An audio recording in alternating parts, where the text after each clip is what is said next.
Leisure comes easy. Pity that I struggle to keep my sights on the present.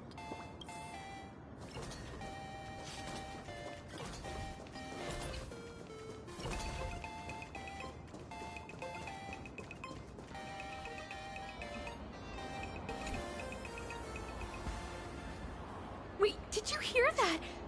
The moon just spoke!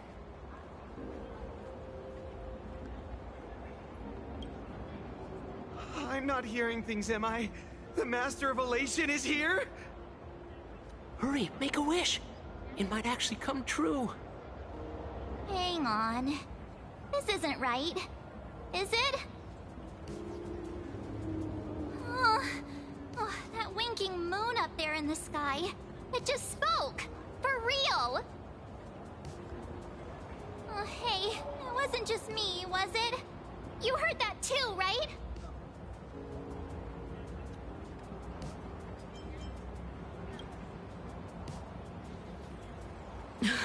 I heard it too. That's why I came straight back for you. The winner of these Phantasmoon games shall inherit all my authority and become the true, permanent Eon of Elation. Which means...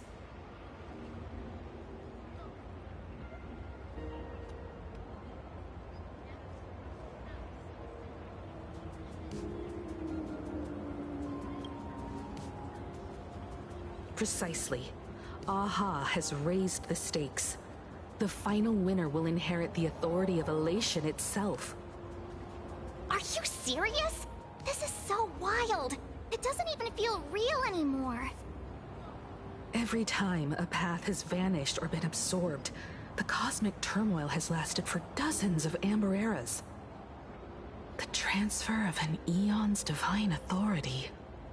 How could that ever amount to a mere wager, lightly traded in a single world's game?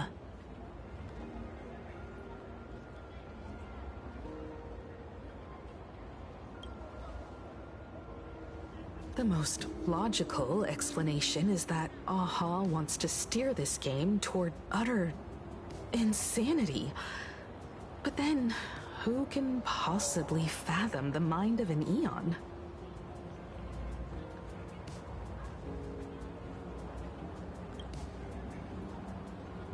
Not every Phantasmoon game's ending has been recorded.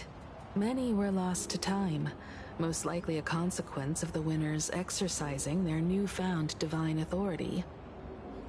But as far as recorded history goes, this is unprecedented.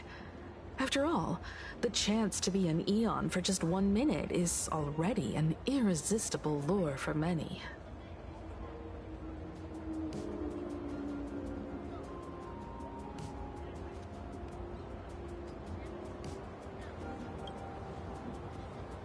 Exactly.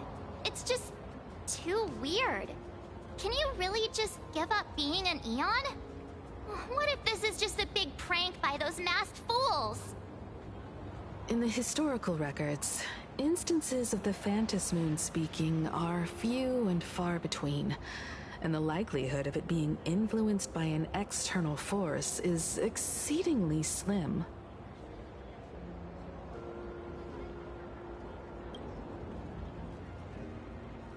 Basically, unless what the Phantasmoon said is some cruel joke or a play on words, once the games are over, a new god will be born. One of unknown identity, unknown morality, and unknown purpose. They won't be a guest with a 1-minute pass to the Elation theme park. They will be its new owner. They may spread good fortune and steer the great wheel of the cosmos toward hope. Or they may be a god of utter malice, mocking all who stand against the destruction, intent on dragging the universe into an abyss of despair.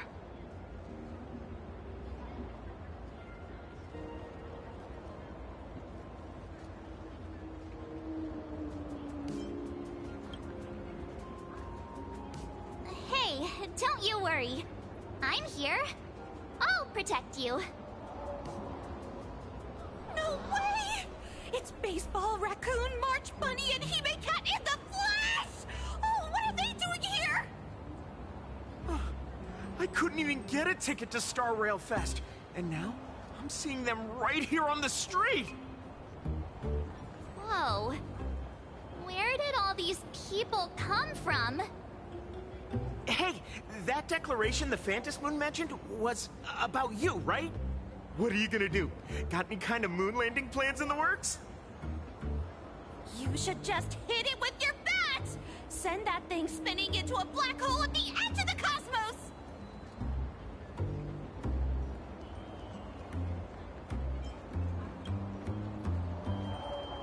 You smash anyone who stands in your way with that bat! The way they say it makes you sound like a supervillain. Uh-oh. You don't think that fight with the Daybreak Squadron made everyone turn on us, do you? Come on, isn't that basically your trademark? You beat the Daybreak Warriors senseless. Oh! All these big shots from across the cosmos, fighting to the death right in our backyard. It's gonna be epic! Epic? Are you brain dead? One wrong move from them and we're in serious trouble. Just like what happened with the Herald of Death years ago. Sign this for me, future Eon! Yo! When you become an Eon, can I be your Emanator? We should get away from this mess. Let's head back to the Express and discuss matters there.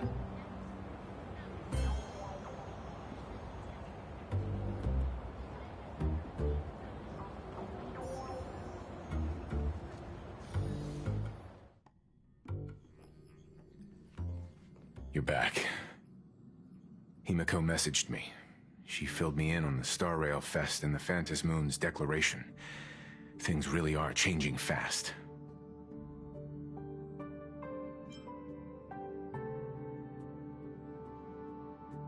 To prevent the divine authority from falling into the wrong hands, the supplicants may go to any lengths now with their tactics and actions. After all, in most people's minds, they alone are the ones best suited to wield power. Right or wrong has little to do with it. Such is the nature of human will. Yeah, and that may be exactly what the Phantom Moon wishes to see. A spectacular, head-on battle of ambitions. Madame Pearl has sent a communication request to the Astral Express. Accept transmission?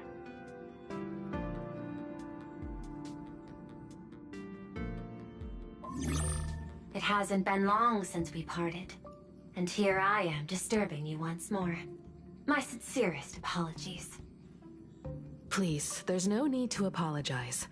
Given the urgency of this transmission, Madame Pearl, I assume you wish to discuss the Phantom Moon's recent declaration. Nothing manipulates people's emotions quite like that moon in the sky. A permanent handover of divine authority. It is unprecedented.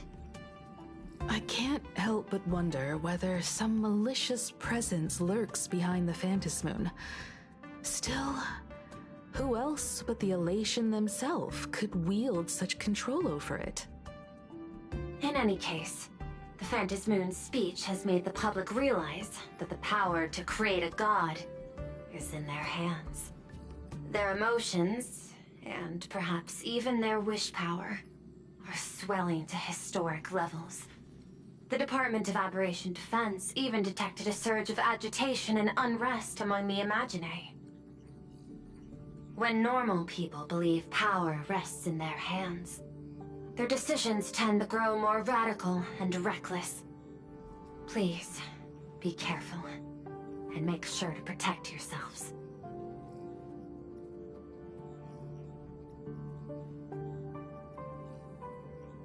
Correct. It would be wise to keep a low profile and stay out of the public eye. The Media and Public Relations Department has been monitoring public sentiment. At present, speculation and criticism regarding the Astral Express are surging. I've seen it online myself. Following the fight with the Daybreak Warriors, there's been no shortage of hostile commentary aimed at him. A commentary program on TV has been claiming the Express's adventures are nothing but stories fabricated by the IPC. Many believe the Astral Express is oppressing the local heroes, and some even are speculating that he is the new Herald of Death. What the? What's wrong with these people? These narratives are undoubtedly being amplified by media platforms steered by Full Wish. I've received a report from the Security Bureau. They tell me that many fans of the Daybreak Squadron have been stirred up and are threatening retaliation against the Express. I'll reinforce security in case agitators attempt to storm the station.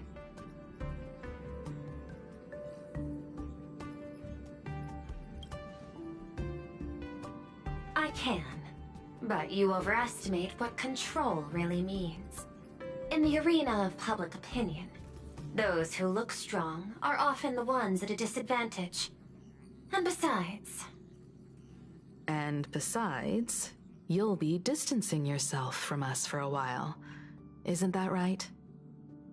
That is accurate. We intend to scale back our public association for the time being. If it's confirmed that the Express is colluding with the IPC, its public image would only deteriorate further.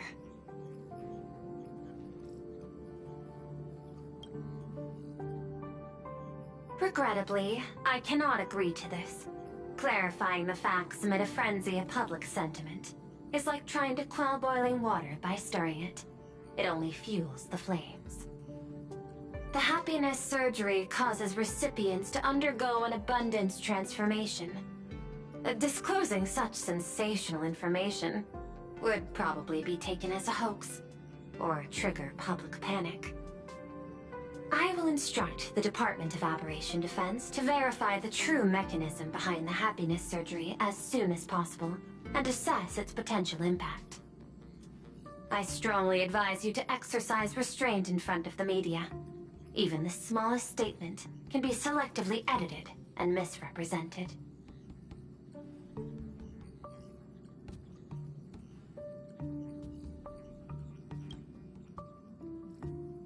That much is certain. Still, given the current volatility of public sentiment, please exercise caution and self-control. I sincerely hope that the Phantasmoon's declaration will not disrupt the goodwill between us. A greater danger still stands before us. After listening to the declaration, who knows what extremes Full Wish might be driven to.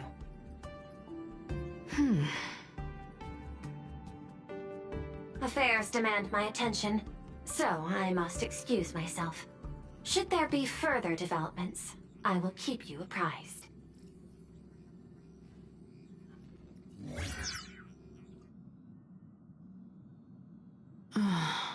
What do you make of the current situation? We need to take action and put a stop to Full Wish before things get even worse. Even if I'd never joined the Phantasmoon Games, I'd still make this decision.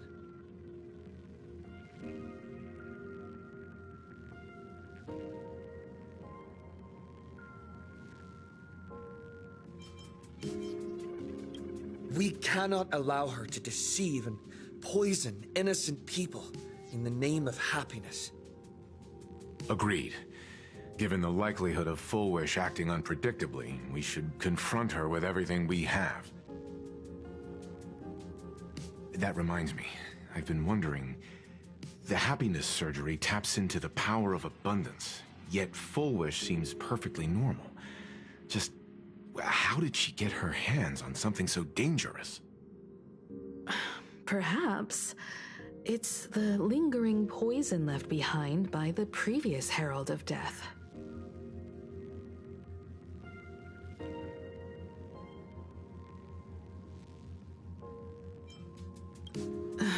"15 years ago, the monster who turned living flesh into his artwork would, in the heat of combat, slip into bouts of frenzied elation and delirium. The murderous mark he left behind, the bloody bloom, was no mere delusion. According to his interrogation transcripts, he claimed to witness a brilliant golden tree promising him everlasting life.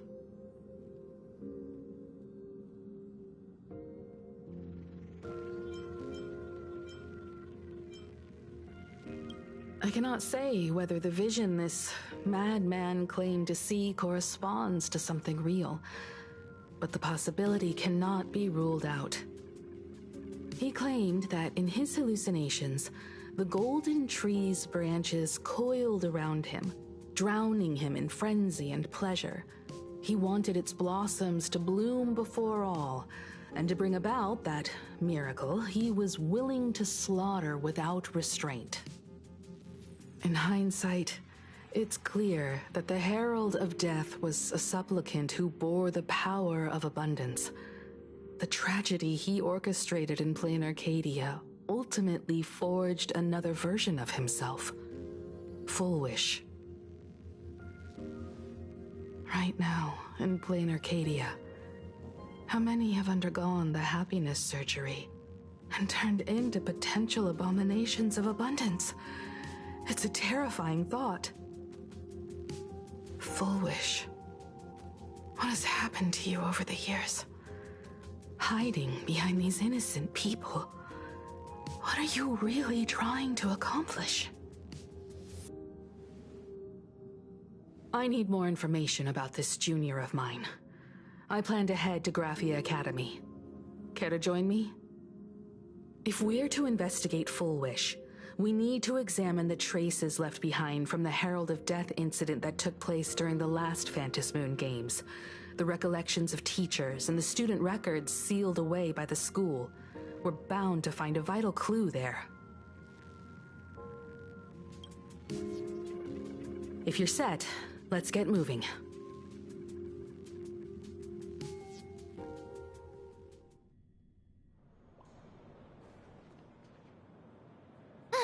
Well, after that so-called dream campus experience, we've ended up back at Graphia Academy. It's almost like revisiting the place after graduation. Wait a minute. This nostalgia isn't an after effect of the Sparksy virus, right? Don't worry, March. The Department of Aberration Defense conducted a comprehensive disinfection of the campus. That's a relief. The last thing I need is to be mid-investigation and suddenly morph into some hopping, dancing mushroom rabbit. Speaking of which, where should we begin our investigation into Full Wish?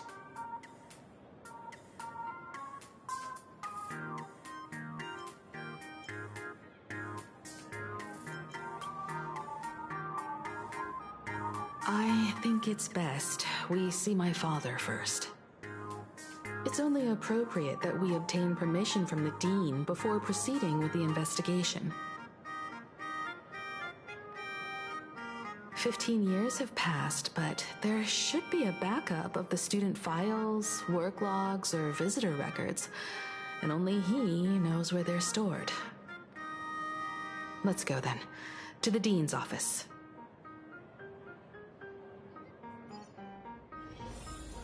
Say yes?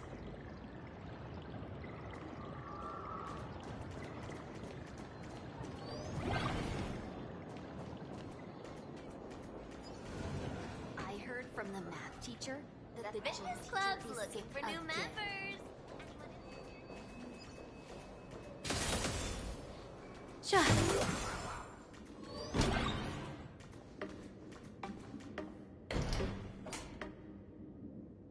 Himeko! There you are at last. Now, the news said you got into a huge fight with those, what were they called? Warriors at the Floating Isle exhibition. And then you disappeared. Now, let me see. You're not hurt anywhere, are you? I sent you 12 messages, and you didn't reply to a single one. Do you have any idea how worried I was? But seeing that you've come to tell me you're safe in person, I'll let this slide.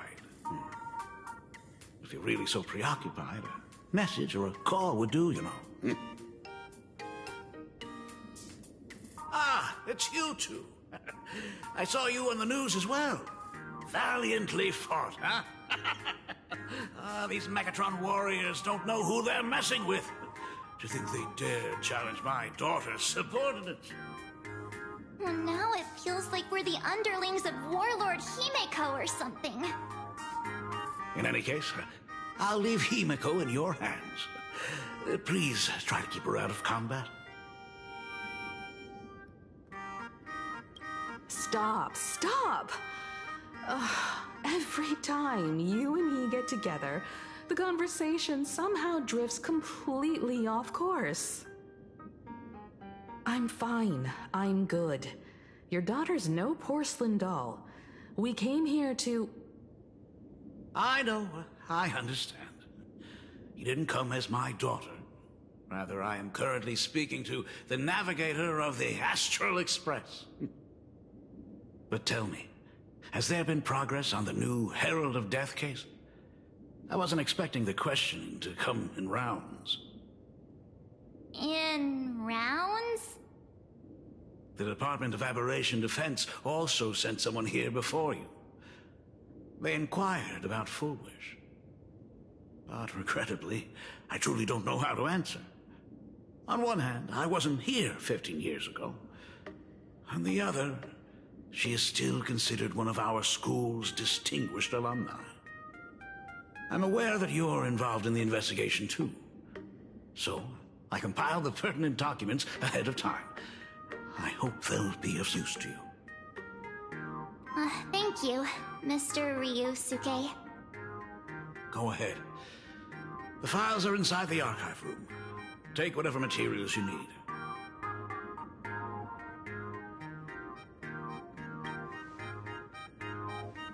To be honest, it wasn't until the Herald of Death incident 15 years ago that I first learned her name. As the Dean, I should have met up with her more often and tried harder to soothe the wounds it left on her. But I just couldn't.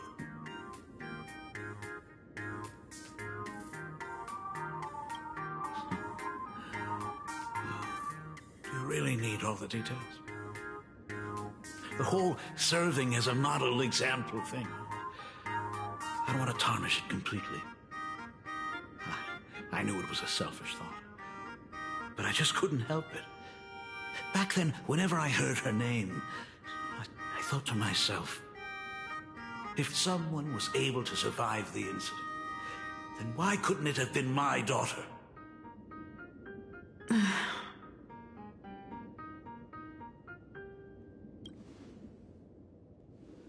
15 years ago, I received a commission to paint a massive portrait for an elixir seeker chief on the planet of Goliath Shepherd. They said he had an elixir that could cure countless diseases. By the time I came back, everything had changed. There had been a terrible accident on campus, and my daughter... Even though I knew my presence here wouldn't have changed anything. Because of that incident, I made a promise to never leave this world again during the Phantom Moon Games. That's why I immediately flew here when I heard about the full Phantom Moon. But, once again, I was too late. And the supplicant called Sparksy had turned the campus upside down. It's all right. You can leave the crisis solving to the Nameless. You're right about that. Yet oddly, once Sparksy stirred up all that chaos, applications to the school soared to an all-time high. Times we live in are increasingly beyond my comprehension.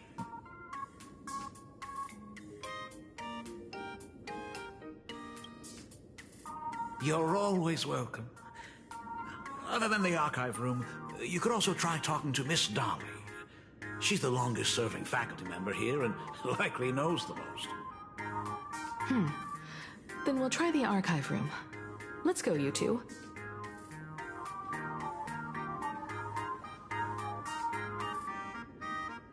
Thank you, Dad.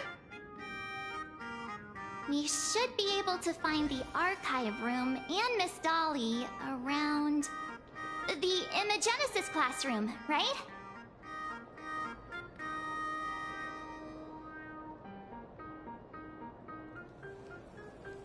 Good fortune itself is also a kind of destiny.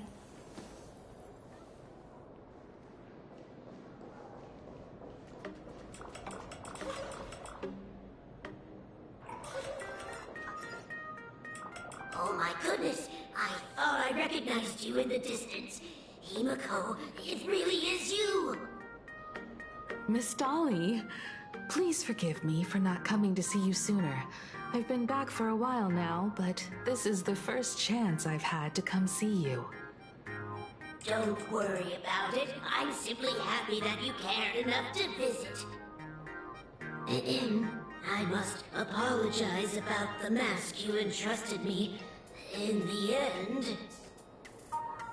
Please, I can't thank you enough for safeguarding the mask all those years. Look at you. You haven't changed a bit. Oh, you and your friends look like you're in a hurry. Is there something you need to attend to? Foolish? The poor child who survived the Herald of Death. The school organized a fundraiser for her back then. I still remember how she bowed again and again with tears in her eyes at everyone who helped. Poor girl. Though she was lucky to have survived, her parents didn't make it. There were rumors flying around the school saying she had something to do with the Herald of Death. Otherwise, why would she be so lucky? She's the only one who survived. What a bunch of scoundrels. She had good grades and a good heart, and becoming famous, she often came back to visit the school and sponsored a number of scholarship projects. Speaking of which, do you know anything about what happened to her after she graduated from school? I heard she went somewhere beyond the sky to further her studies after graduation. She had the chance to work for the Interastral Peace Corporation, but chose to return home and take over Seafell TV instead, which was on the verge of bankruptcy. Somewhere beyond the sky. Miss Dolly, do you know where she went exactly? I never heard. However, she pushed out many projects after taking over the TV station and managed to expand their business to the whole of Plain Arcadia in just a few years. That is all I know. Thank you, Ms. Dolly, for your intel. From the math teacher that the gym teacher is sick again.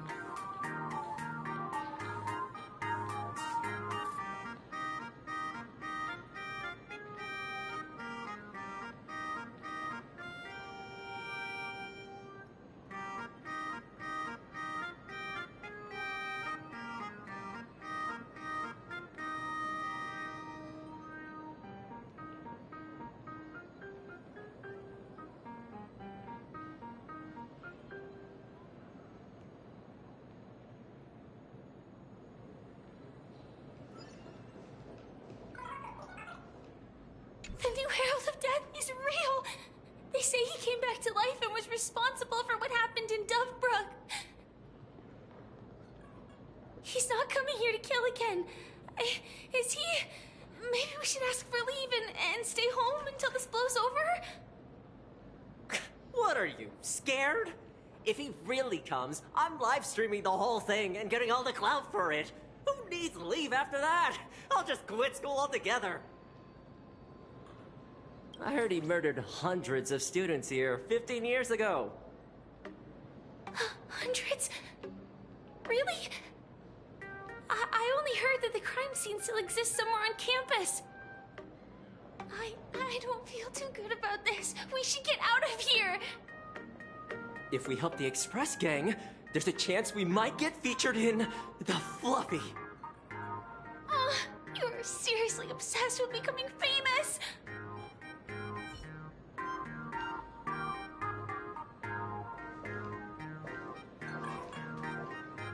The fitness club's looking for new members. All the boots we need. And the culprit is...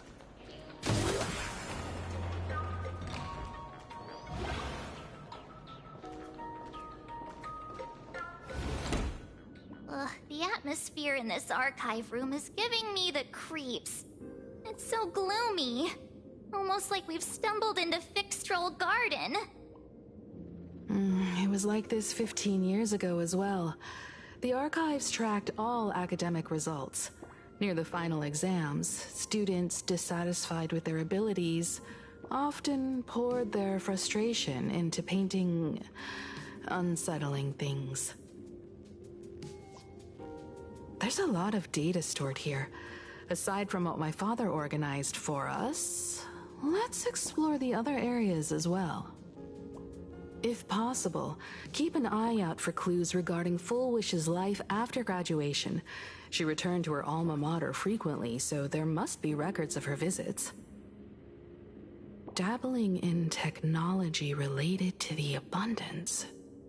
Where exactly did she acquire it? Perhaps her past holds a clue.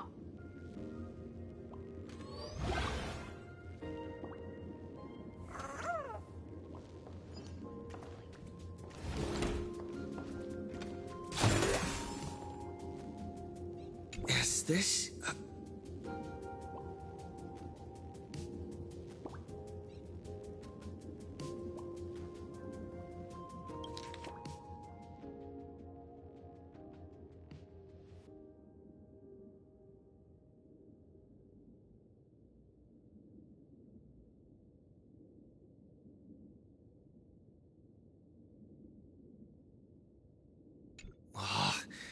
Did they really have to put this here?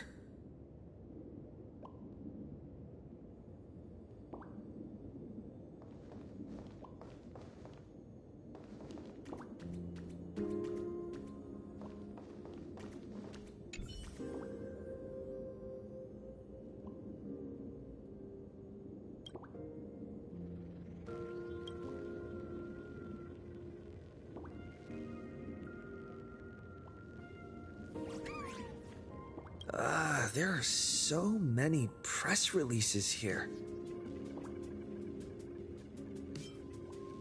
The school's annual Distinguished Students Register from 1982 to 1984. For 3 consecutive years, first place was always Full Wish.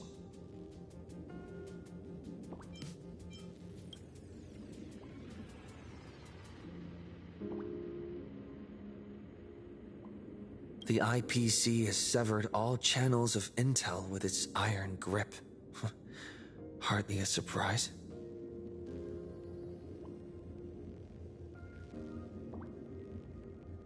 Formal caution regarding a student's non-compliant hairstyle. Disciplinary action concerning a student's involvement in 3 food poisoning cases. Disciplinary notice for a student's involvement in a physical altercation.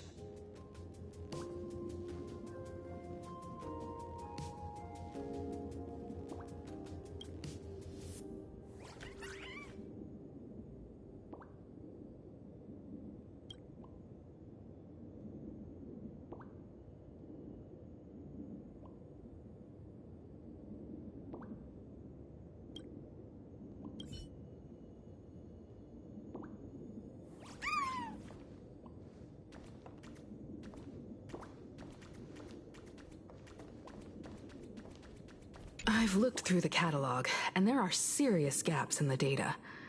After the incident, the Department of Aberration Defense must have confiscated a significant number of the school's archives and logs.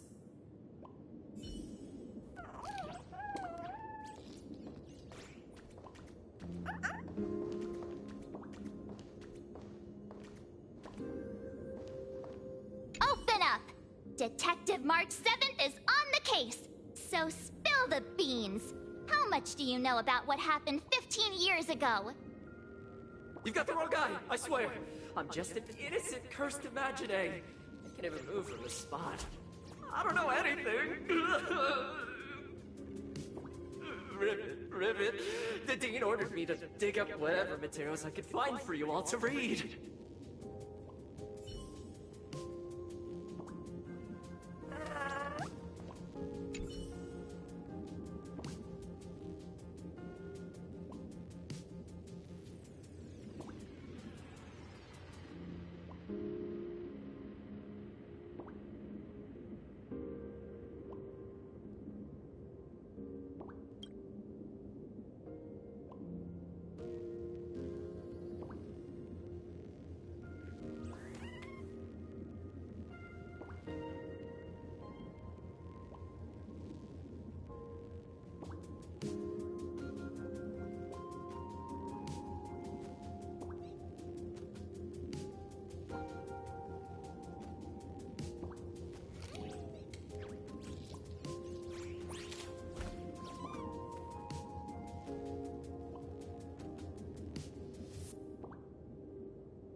Garden Star of Botanical Study. Cognitive Science Research. Miss Dolly mentioned that Fullwish went beyond the sky to study after graduation. Turns out, this is where she went. Let's go chat with the others.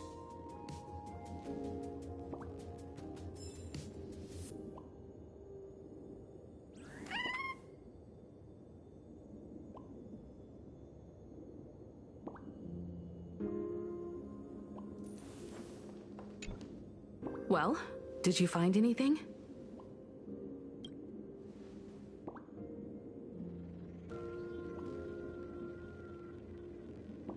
Garden Star of Botanical Study? It appears to be a greenhouse world located within the Consternation Star Zone. Oh, found it. Its property ownership is registered under a specific school within the Intelligentsia Guild. Strange. The name of the school is encrypted. I've heard conspiracy theories claiming the Herald of Death from 15 years ago was actually someone from the IPC. Given the great lengths the IPC went to in wiping away all traces after the incident, perhaps the rumors are true. Fullwish was hurt by the Herald of Death. Yet after studying in an institution funded by the IPC, she became a suspect in the new Herald of Death incident.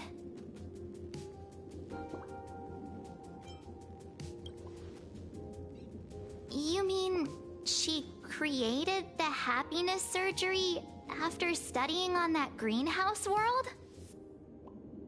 It's certainly possible, but the information is still too vague to make any judgments. I'm more inclined to think that after witnessing the power of the Herald of Death, she resolved to uncover the truth behind it. That's why she went to another world to study after graduation. But is the knowledge she gained in just a few short years enough to create the happiness surgery? If the power of the abundance used in the happiness surgery stems from the Herald of Death's lingering poison, would the IPC, who have tried to hide this in every way possible, really be unaware of her actions? There are too many things here that an ordinary scholar simply couldn't achieve. Perhaps I should contact her as a fellow alumna and have an open, honest talk. Contact Full Wish as her senior? After all this time, would she even want to see you? I don't know.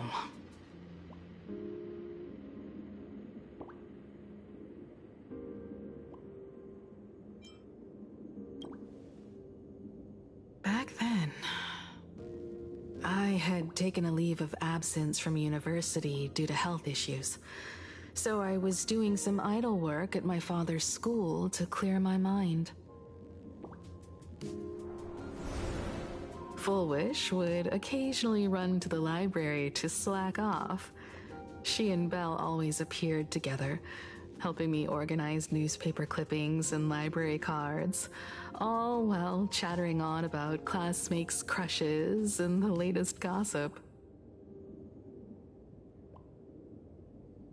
They didn't treat me like a patient who needed special care, nor did they treat me like the dean's daughter.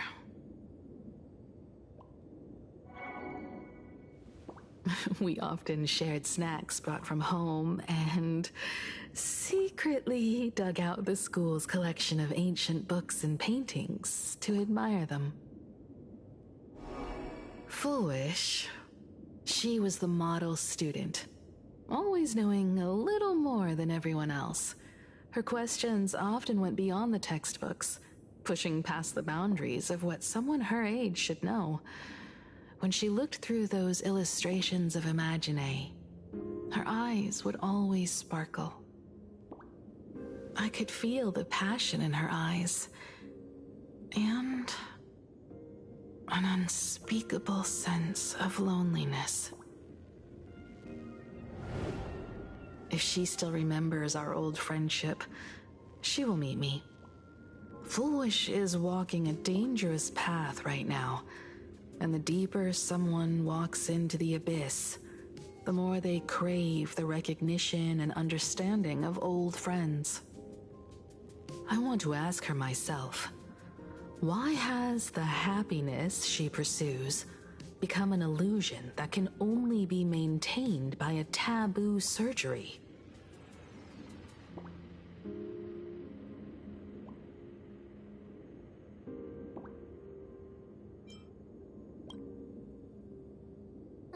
Me too. Thank you, you two. And thank you for your investigation. Though many questions remain unanswered, at least I now have a clearer picture of her movements after graduation. By the way, before we leave the school, there's one more place I'd like to visit. Before I meet Full Wish, I want to say goodbye to that memory from 15 years ago. You mean that old school building from 15 years ago? We have all the clues we need, and the culprit is... me.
I'm so sorry. I just couldn't finish tidying up the ribbons, and now I've dragged you into staying this late. Don't worry about it, Belle. It was my turn on duty today anyway. Himeko? Is this? Yes. In this imaginated classroom, the after images of the students from 15 years ago still linger in their original places. Tomorrow is the school anniversary. I wonder how lively it will be. They've invited parents here. Will your parents be coming?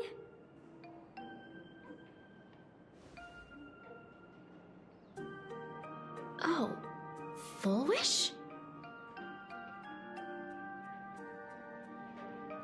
Oh, that's Full Wish from her youth.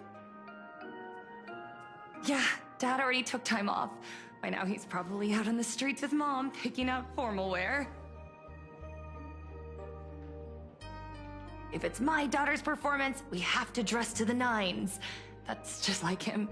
He always loves making those kinds of jokes. Then you'd better put on a good show, huh?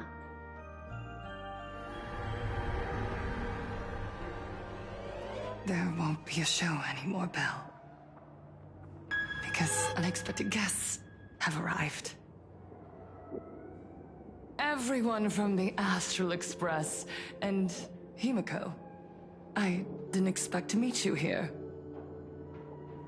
Did you enjoy yourselves at Star Rail Fest?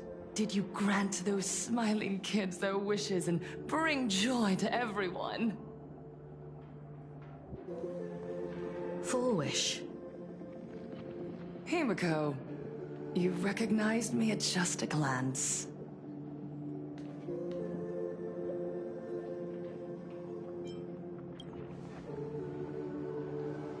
I am here to mourn that dusk from 15 years ago.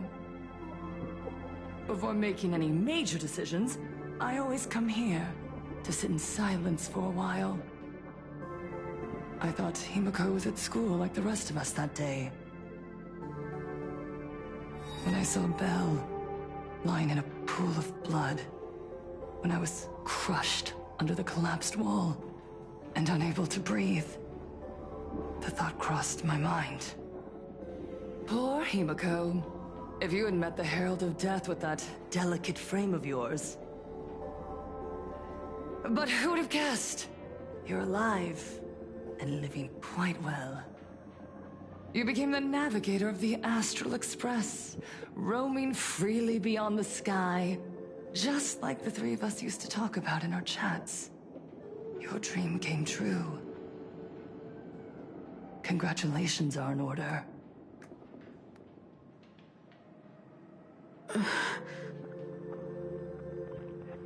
Himeko, do you know 15 years have passed?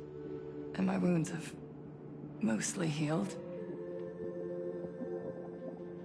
Regrettably, there are some scars and emptiness that time can never heal. Look around. Even here, even with these phantoms, their seats are still empty. Belle, Leon, Xianya, Mia, and so many others. 15 years have passed, and I've learned that time isn't a cure. It's a shroud, binding itself around me, layer upon layer. So I made a decision. I'm going to tear it open. I'm going to let everything bloody and unforgettable beneath it, see the light of day again. See the light of day? You were a victim of the Herald of Death, only to become the second Herald of Death yourself? You intend to use a power you can't possibly comprehend to win the Phantasmoon games. How are you any different from that monster back then? From the monster that took your parents' lives?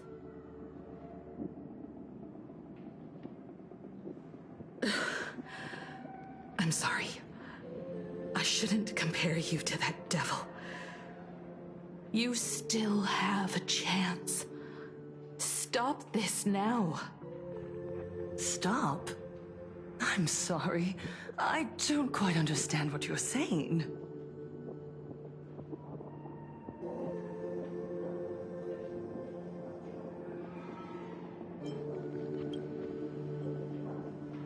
I would advise everyone to think twice before making rash accusations.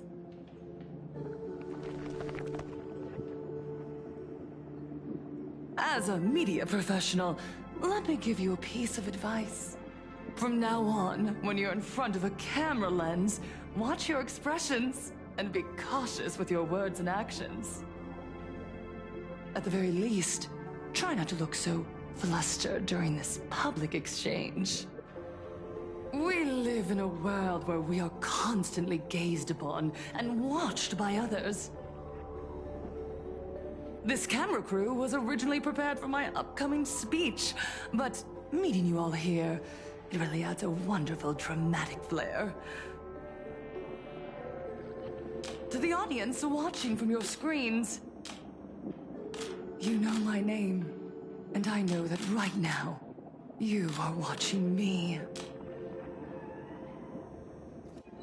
15 years ago, with the tacit approval of the IPC and the Arcadia Council, the Master of Elation's divine ritual degenerated into a barbaric, bloody game. You and I, the residents of this Arcadia, surrendered a lifetime of dignity, wealth, and time to them, all in exchange for a single full meal. We are surrounded by bizarre entertainment and stimulating gore.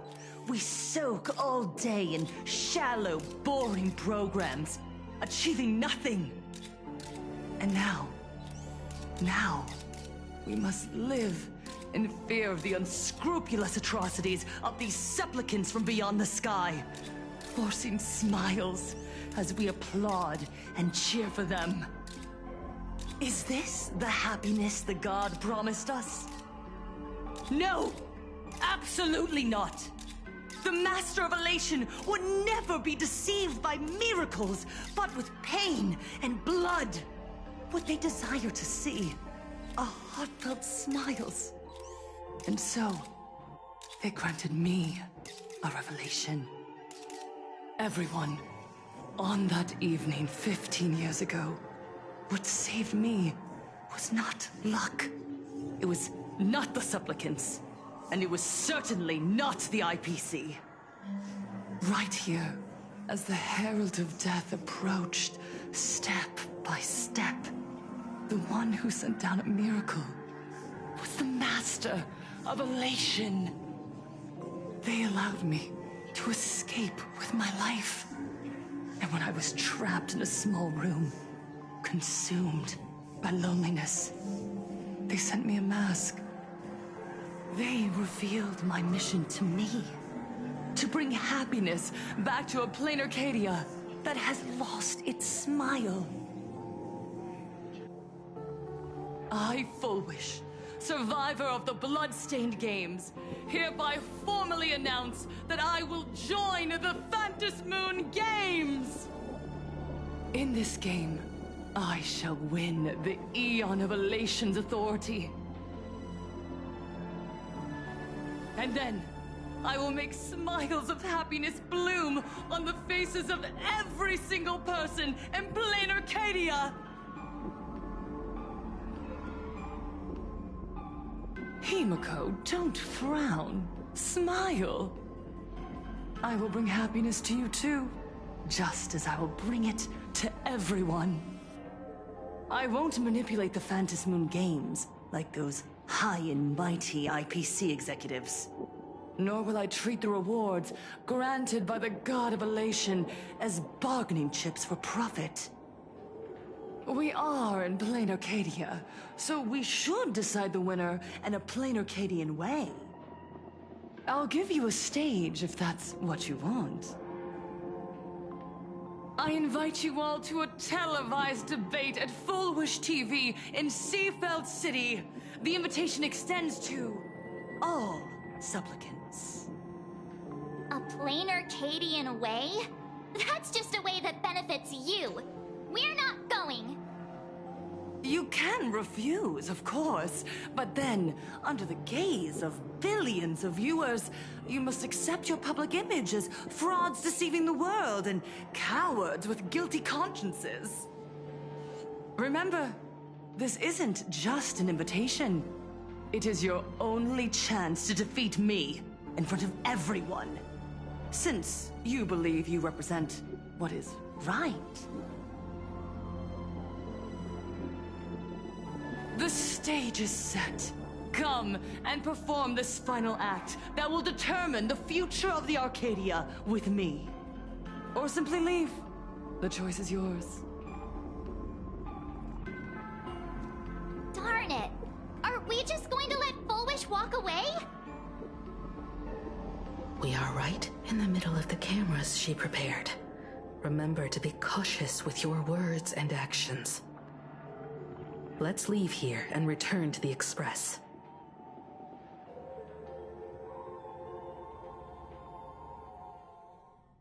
Hello, everyone, and welcome back to the Arcadian Morning Report. We're continuing our exclusive coverage. Just moments ago, we received some shocking news. The head of our station, Lady Foolwish, has officially announced that she will be entering the Phantom Moon Games as a supplicant. At the same time, Lady Foolwish has announced a blockbuster special! The end of a century TV debate! She's inviting supplicants to the Foolwish TV studio to discuss and debate the topic, what kind of future will the Phantom Moon Games bring to this world? What a magnificent topic! At a time when supplicants from beyond the sky are brazenly suppressing and insulting our local heroes, finally, a supplicant has appeared who truly cares about and represents the citizens of Plain Arcadia. Too true! Ever since these Phantom Moon Games began, signs of things spiraling out of control have been popping up everywhere. First, the famous streamer Sparksy tried to spread a mimetic virus. Then the nameless of the Astral Express clashed with the Daybreak Squadron, causing severe damage to Lookout Cloud and the Skyline Express line. With so many accidents happening, you really can't help but wonder, are we seeing a repeat of the Bloodstained games from 15 years ago? You got that right! Speaking of the Bloodstained games 15 years ago, Miss Foolwish herself was a survivor of that tragedy. She's come such a long way, never once letting her painful past keep her down. A true legend of resilience. Now Miss Foolwish has joined the fray as a supplicant. She must be here to stop the tragedy from repeating itself and to reclaim the peaceful days this world deserves from the hands of supplicants from beyond the sky. Will she be able to shoulder the wishes of all Plain Arcadia and set this game right again after it's spiraled out of control? Let's wait and see. Ugh, so shameless. Reporting news about your own station director on your own TV station, and you still have the gall to pretend you've received some shocking news? Don't you guys talk to each other internally? I see. Full Wish actively issued a challenge. I ran a search. Seafeld City is a port town neighboring Duo-Mention City. Full Wish TV's predecessor, Seafeld TV, is located there. Looking at it this way, the televised debate is obviously nothing more than a diversion. What Full Wish wants most is for us to walk right into the trap she's prepared. So, what do you think?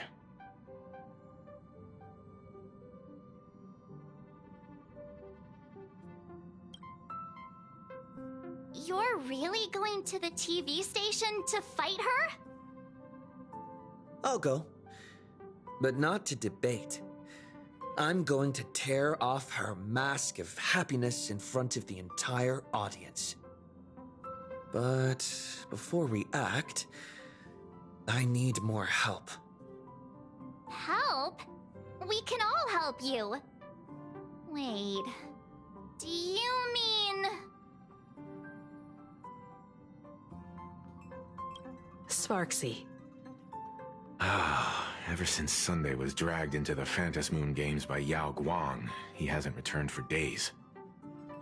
However, I haven't heard of him making any public appearances either. Asking him to cooperate as a wildcard right now is a good idea. But what's the deal with finding Sparksy? Whether Sparksy counts as our ally is a massive question mark. But right now, there is indeed something we need her help with. Full Wish said that when loneliness trapped her in that small room, the Master of Elation sent her a mask.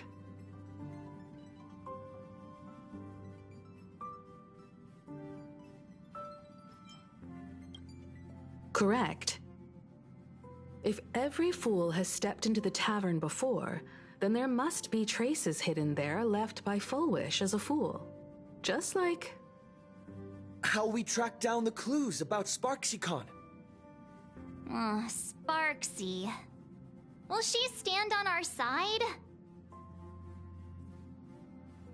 Well, this is certainly a condition she wouldn't be able to turn down.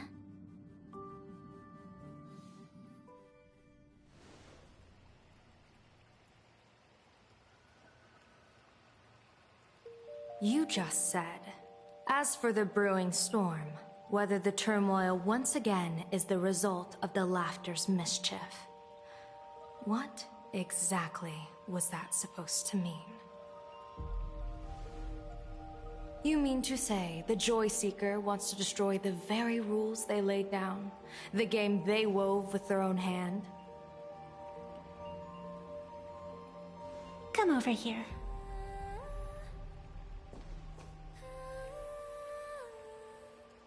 This fox mask is a ritual instrument I once used in dance and music. It accompanied me across vast distances in search of an elixir of immortality, a mark of who I was in life. I've lost count of how long it has been since I last wore it since being enlightened and transplanted here. But here it is, presented upon the altar again, which means... As the game's referee, you've been pushed onto the field. In this moment, you are now a supplicant. For over a century, I presided over a war game in which supplicants carved out their own territories and vied for supremacy, using the power of the masks. I've also hosted survival games where emanators took the stage to compete, invoking eonic powers to try and slaughter every last opponent in a single day. Whenever the Phantom Moon Games are at risk of being suspended or disrupted, I will use the authority granted by the Elation and the Abundance to measure, judge, and punish any violators. I guess you could call me the security protocol for the Phantom Moon Games. But now, someone has gone and designated me as a supplicant. It's utterly unheard of. Who else but the laughter could pull off something like this? Perhaps. Some entity harboring a deep-seated hatred for the laughter. Who could it be? Entities like that. I couldn't count them all even if I used my toes. I warned that jerk ages ago Take a joke too far, and you're bound to make enemies. See? Instant karma. Never mind who he is, or what he's after. We're here, now. So what do you plan on doing? Fortune rests upon misfortune, and misfortune gives rise to fortune. Becoming a supplicant isn't necessarily a bad thing. Wouldn't that allow you to step openly into this chaos and drag the puppet master into the light? You're looking to team up with me? Team up with someone from the abominations of abundance that you Xianzhou people despise? That's hardly appropriate. You're an ancient sacred tree. It's the furthest thing from an abomination of abundance, no? Oh, your standards are certainly flexible. The hunt and the abundance. We really make quite the interesting pair. So, where do you plan on starting? How about we start by freeing my friend in the tree? I nearly forgot about that. Chip away, little bird. I'll allow it. General Yao Guang and Miss Fox, I've received some news that might interest you.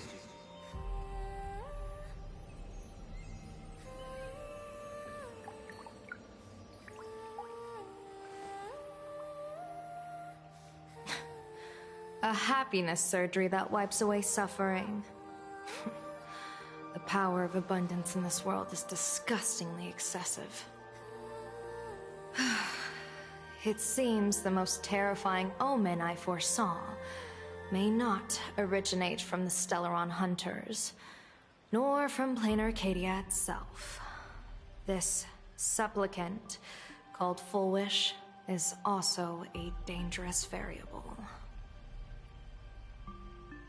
If you can, I would ask that you direct your focus toward Seafeld City. You want to take a trip to Seafeld City? It seems I'll have to use some special measures to shorten the journey. Oh, this is the part I've been looking forward to the most. I've always been curious where exactly this secret court is located, and what it connects to. Xianzhou lady, let me show you this world's most impressive method of travel.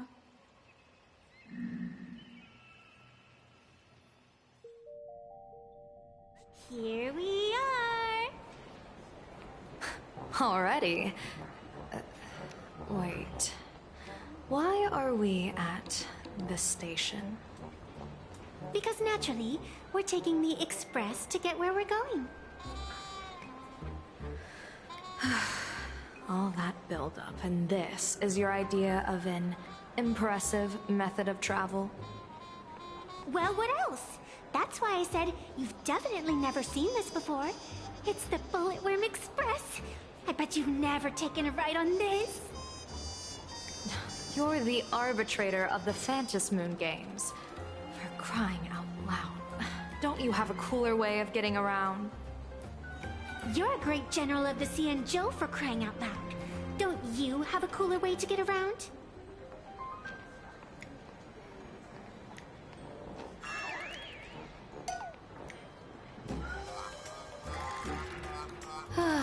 Fine, fine. For the first time in my life, I finally know what it feels like to be the fool. Ding dong! The train bound for Seafeld City is arriving at the station. Hey, you got any money on you? Spot me a ticket, would ya?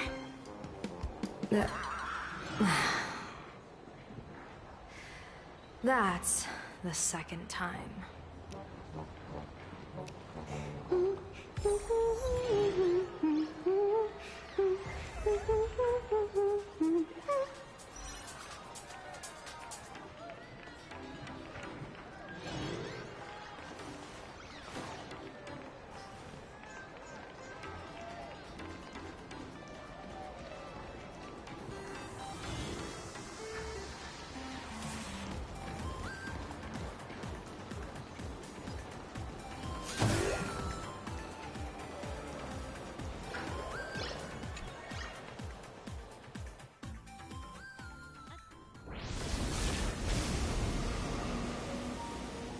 You haven't said a word the whole way, Xianzhou Diviner. Are you mesmerized by the scenery? Or is there something in your divinations weighing on your mind? After casting divinations 1,000 times, one may learn to keep a still heart. Yet, each foreseen omen of doom still clouds the inner lake with gathering shadows. That is why, before divining, I usually wipe clean my mind's eye to clear away stray thoughts, lest the outcome be disturbed. Take a word of advice from someone slightly your senior. Maybe it's nothing new to you. If we treat every approaching calamity like a final reckoning, wouldn't an infinite lifespan turn into prolonged suffering? Enjoy the present. Indeed, yet worldly joys are fleeting as morning dew, while our duties are as immovable as heavy mountains. Diviners often miss the fun right in front of them because they foresee tomorrow's suffering. But have you ever thought about this? That so-called suffering of tomorrow might just be the poisonous fruit sown by you being terrified today. It is precisely because we know the ending that every scene along the way is so precious and unique, isn't it? Look at this harbor before us. When I first set foot here, all these streets, the fishing boats, the people, none of them existed. As far as the eye could see, there was only fire. The seas had been vaporized, leaving only fractured seabeds and ash that blotted out the sun.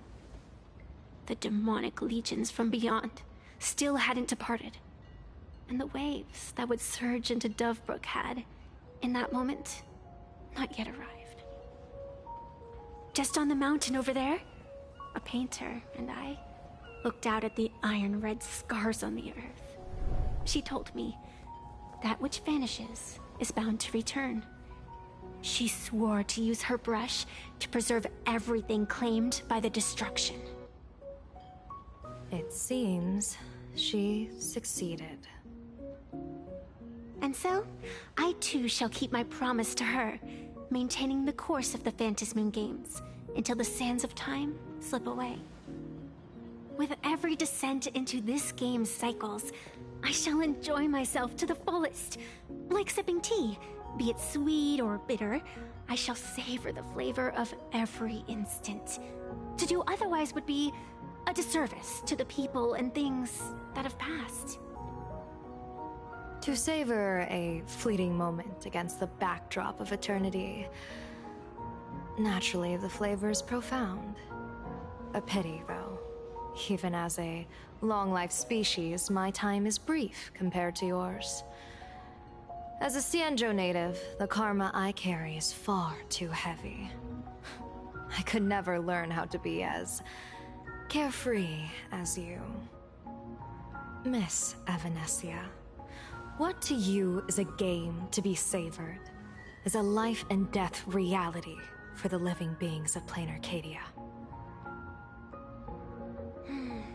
Alright then, next up, I'm entering brooding in edgy serious mode.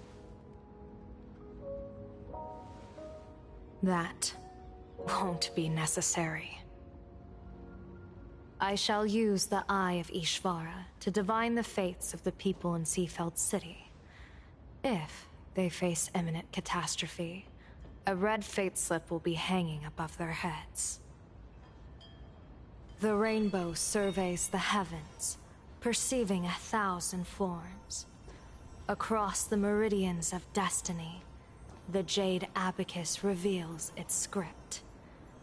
The celestial eye opens and shuts as calamity and fortune reveal themselves. Calamity looms overhead.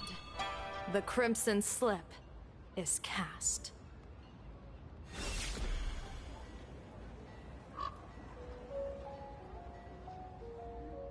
Mr. Sunday will share my insight with you through the spirit bird, Miss Evanescia.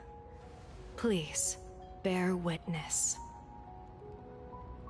Is that their fate hanging over their heads? Precisely. Come on, let's take a closer look.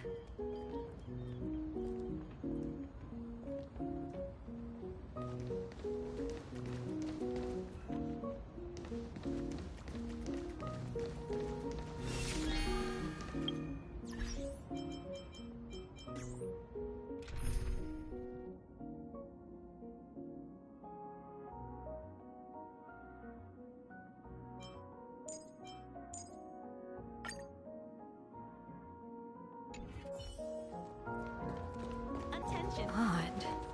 Why do these people have wheel slips hanging over their heads?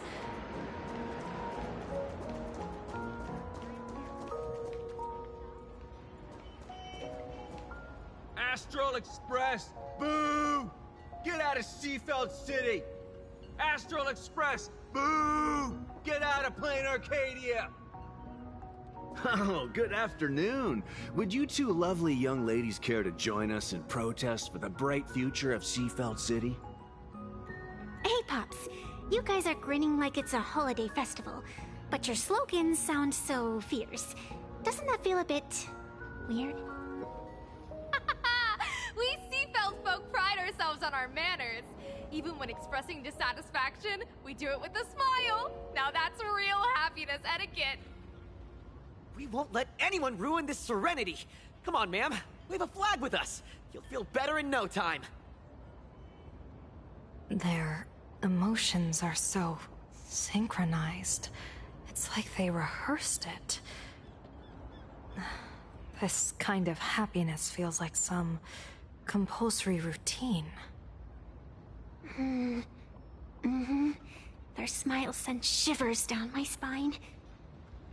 Hey, wasn't it your Director Fullwish who invited the Astral Express crew here to debate? Showing your guests away like this is hardly polite. You! You're from the Astral Express, aren't you? Hey! So, do I really look that much like a nameless? It's not like I have a boarding pass stuck to my face. You... What are you so happy about? Just look at you, dyeing your hair like that at such a young age, instead of doing something decent with yourself. You're no better than that bunny on the Astral Express. Anyone could tell you're not from around here. Hey, jerk! It's not dyed! And for the record, March Bunny is adorable. Wait, what happened to all those happy smiles on your faces before? How did you flip the switch so fast? You people from beyond the sky. You just don't understand our happiness. If you keep causing trouble, don't blame us if we get nasty.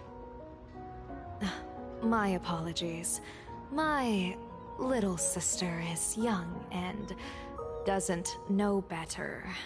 We'll be on our way. Who are you kidding? Sisters? You two aren't even the same species. Cause any more trouble and I'll call a whole boatload of Ploos to toss you both into the sea as fish food.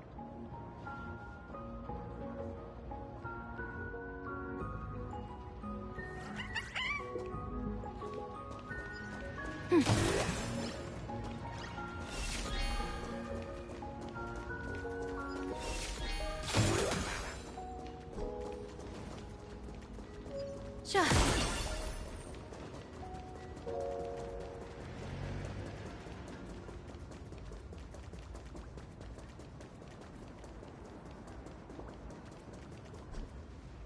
Bid farewell to painful memories and embrace the eternal now.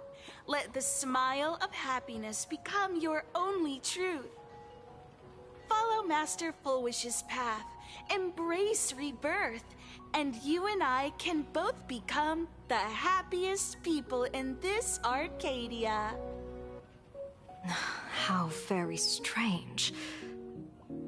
No matter how many times I perform the divination, the signs hovering above the passers-by in Seafeld City are all wheels, signifying peace. Is my Eye of Ishvar suffering interference from a supplicant's abilities here? But how is that possible? I actually think your judgment is looking more and more likely. The pedestrians on the roadside, the fishermen at the port, the shopkeepers on the street, and the ones preaching happiness. From the moment I entered this port city, I felt it. Something stirring gently within them, resonating with the same essence I carry. This entity is far too faint. I can scarcely feel its strength. It was once shattered to nothing, crushed into powder, burned down to ash, nearly extinguished. But it has no concept of death, and so it simply went to sleep. It quietly lurks, waiting for the farmer to scatter it across the fields. Given time, it will inevitably wake up again. I believe most people in this city must have undergone the happiness surgery. Just look at the spectacle the Smile Society is putting on over there. At the courtyard, you once said, "Fortune rests upon misfortune." A great calamity for some, but for others, perhaps a turning point leading to ultimate bliss. If there really is something that lets people survive apocalyptic disaster, then a wheel slip hanging above their heads would be only fitting. However, those who survive will no longer be human. By that time, there won't be any need for a general of the Xianzhou to petition an audience. The gaze of the hunt will be firmly locked on this place. Follow me. What's your plan? My plan? As the referee of the Phantasmoon Games, former referee, I mean, when faced with a supplicant who blatantly breaks the rules and dispenses blessings on a whim, the only thing I can do is issue an executive ruling. So, this so-called ruling, does it involve summoning a bolt of lightning from the sky to just zap foolish dead out of nowhere? It's nothing so violent. For my judgment, I must first retrieve the sacred instrument. Only by using it to measure the supplicant's crimes can we sever her power. It's like a gardener pruning overgrown branches.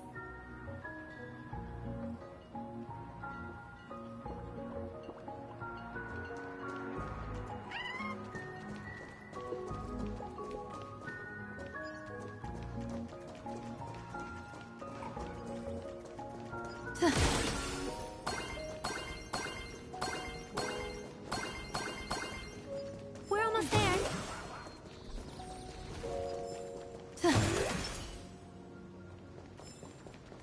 Attention visitors, please keep off the grass and refrain from picking flowers. We ask that you treat public facilities with care. Thank you for your cooperation. Is this it? You keep this sacred instrument out here in broad daylight? Aren't you worried someone might make it disappear? Hold your horses. We've still got a ways to go. As for my precious measuring instrument, do you really think I'd just leave it lying around in the middle of nowhere? With all due respect, there is no path ahead. I get it. It's probably just an optical illusion. Extraordinary beings like you always love pulling that "the path only opens to the destined" trick. What's next? A secret passphrase? Do I find a stone matrix and jump through it? Or maybe... do you sing a little song, wave your hand, and the trees just obediently stand up and split into two neat rows? I'm no Woof Woof Dawn. I don't have that kind of skill. A long time ago, I raised a floating island right here for someone to paint. To prevent others from wandering in by mistake, I asked that artist to paint thick fog and woodland here, so passersby wouldn't stray inside. We made a deal. As long as I play my song, the fog will disperse.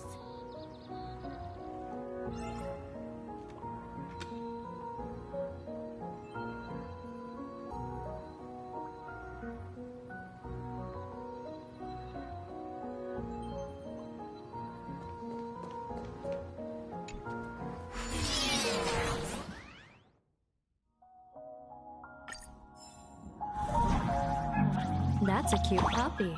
Looks like it's taken a liking to you.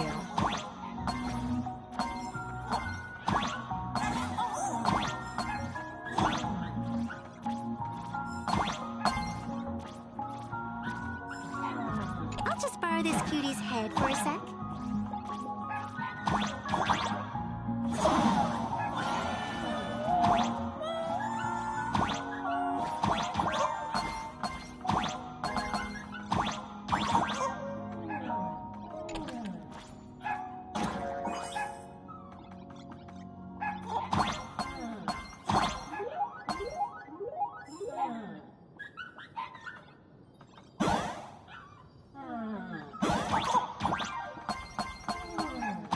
Here we are.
Let's go.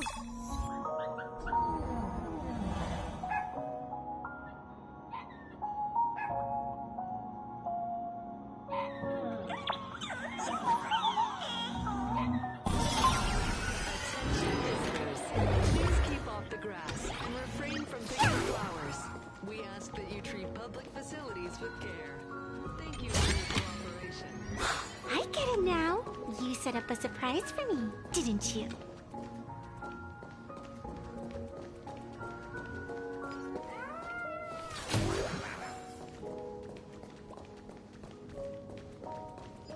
What do you think? It's beautiful, isn't it? Compared to the Yuchue's scenery, I suppose it's more natural. Would it kill you to pay it?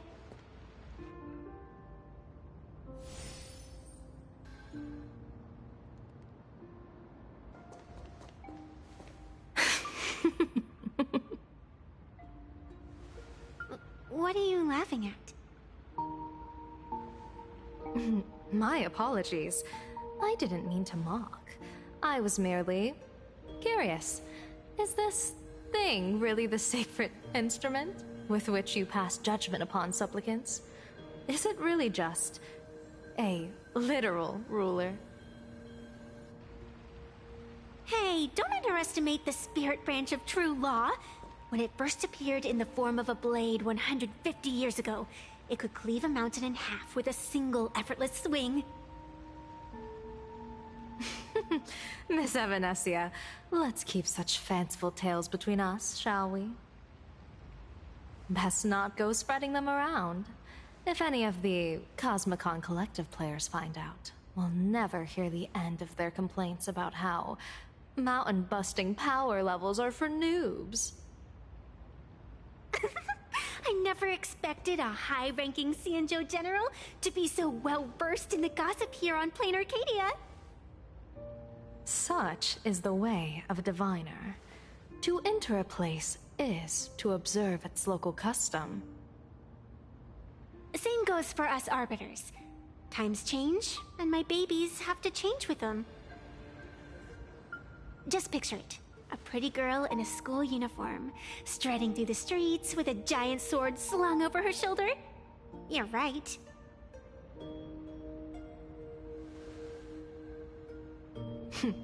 I see you are a law-abiding citizen, Miss Evanesia.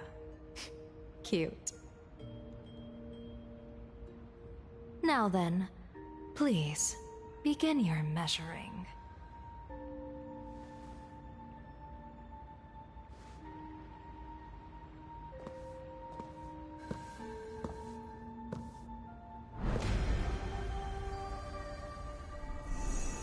Weigh and sever this world, and engrave the laws of the cosmos. Spirit branch of true law. By the scale that adjudicates reality and illusion, truth and falsehood. Measure for me all sins beneath the Phantom Moon that transgress the law.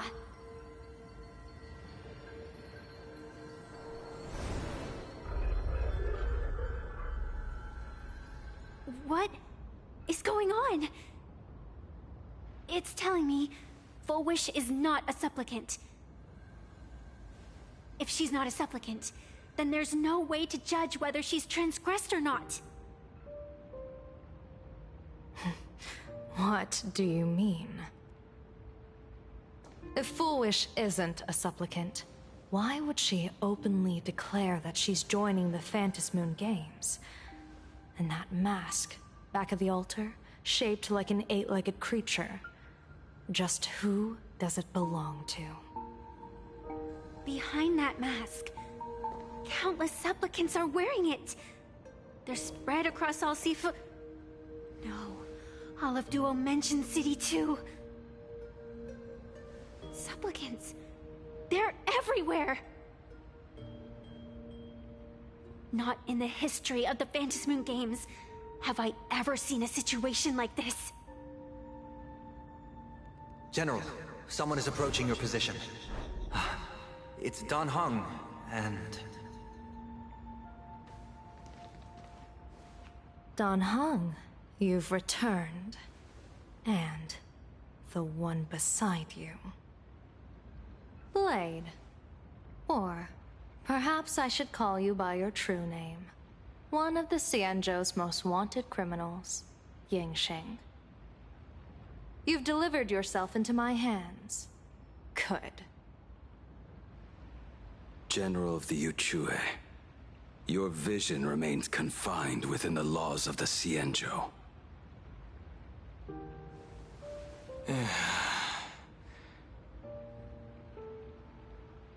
I came here to kill our common enemy. Our common enemy? You are the Xianzhou's enemy. Ever since you became a Stellaron hunter, you have slain countless emissaries of judgment sent by the Shuling Palace of Law to capture you. You even incited the artisans of the Juming to reforge your blade, entangling them in your crimes. But your most unforgivable crime is daring to break into the Ten Lords Commission restricted area on the Xianzhou Yuchue with your accomplices. You destroyed the Ashen Steelwood, disturbed the slumber of our valiant heroes, and stole the secrets of the dead. What kind of vision drove you to commit the countless crimes of your past? And what common enemy could possibly stand between you and me? By all means, enlighten me. Oh? Well, I was in seclusion all these years. Well, you've clearly been up to quite a lot. If I'd known you were such a magnet for trouble back when you came to the Juming, begging for a sword, I would have dragged you out of the forge and drafted you into my crew myself. Tied up, if necessary. And this would be?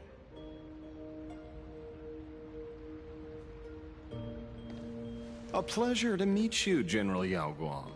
It's truly touching that my friends on the Xianzhou have kept me in their thoughts for all these years.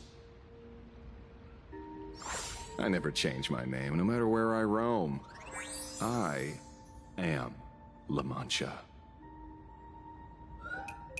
You're obviously using a fake name.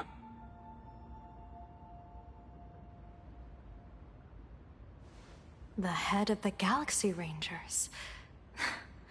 I didn't expect this trip to come with such a pleasant surprise. General, I'm afraid old grudges will have to wait. What we need to discuss concerns the survival of this world, and that catastrophic calamity you foresaw in your divination. I won't deny the crimes you've listed. But I know full well that the Xianzhou cares nothing for the life or death of someone guilty like me. What you truly want is to exact a blood debt from the nemesis who has repeatedly awakened demonic stars, summoned abominations, and could not be slain even after 100 deaths. You wish to subdue the Emanator of the Abundance, Shu-Hu once again, and even deny them rebirth for all eternity. And now, General, I have brought this opportunity before you. If you are dead set on condemning me to answer for my crimes, I will submit to your judgment and board the Navis Astridura for the Shuling's Inquisition. But as I said, I did not come here today to play the savior.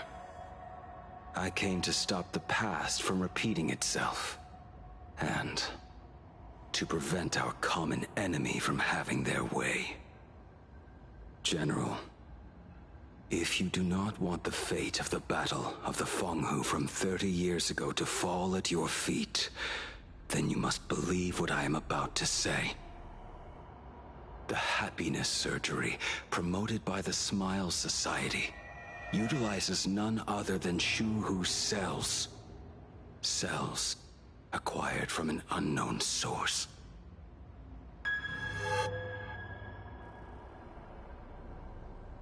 You mean everyone who underwent the surgery Have all become supplicants. Once the wish power converges, the will of the flesh will awaken and turn every host into nourishment.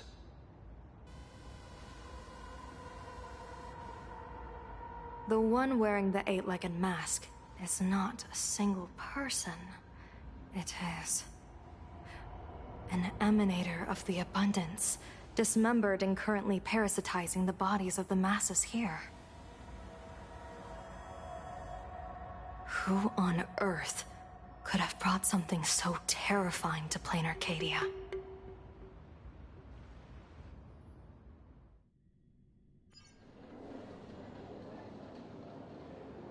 Oh, what innocence! We all saw it with our own eyes. You got your supplicant's mask stolen, and were strung up for a beating. Yeah, you even went out of your way to set up a live stream for yourself. Afraid the whole universe would miss your heroic bearing, huh? A live-streamed public punishment! What do you mean, stolen? Can a supplicant's affairs really be considered stealing? That's called tactical emotional engagement. A tactic and an art. Don't you get it? Yoo-hoo! If it isn't the Astral Express's famous Lil Raccoon. Did you miss my pranks? Did you get the invitation for the supplicant debate at Full Wish TV? My oh my, talk about bad timing. My stream got banned, and the leader of the haters confiscated my supplicant mask. As for the debate, I'm afraid the spirit is willing, but the flesh is weak. But, seeing as you called, you clearly still have a shred of conscience left in you. Are you planning to give me a chance to haggle? Answer me this question first. Is Foolish really a masked fool? The tavern doesn't exactly register every fool's name and address. But having watched her stream, I believe she is. As for why, call it a kindred intuition. And just listen to our slogan. Healing smiles, healing Arcadius. That level of crazy? She's a certified fool. Most masked fools make a huge racket when they approach you. That, hey, look, I'm about to stir up some trouble vibe is impossible to hide. But Foolish is clearly the exception. Her brand of crazy is calm and sophisticated. Look at that haute couture getup she's wearing. It's worth 10 times a normal person's salary. Who'd have guessed a career woman with state levels of wealth who was always preaching social welfare would be a masked fool? Simply the most exquisite disguise. I'd like to ask you to look into her background for me. Now that's going too far. You actually want me to betray another masked fool? Give me the intel on Foolish, and I'll return the mask to you. Betrayal itself, that's the finest reward of all. Deal. Leave it to me. I'll contact you as soon as I get the intel. Foolish. Is there really someone like that among the masked fools? How come I've never heard of her? Maybe we should ask Giovanni about her. He's got connections everywhere after all.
Fortune itself.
discharge procedures as soon as possible. Your appetite has exceeded hospital capacity. We're begging you.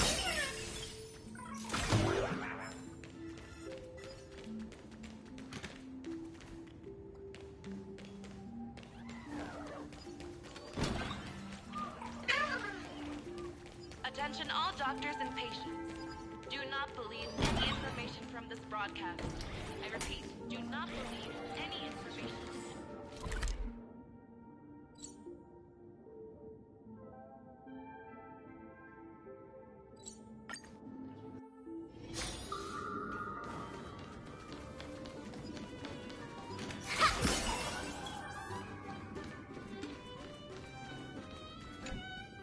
Woohoo! Mr. Giovanni!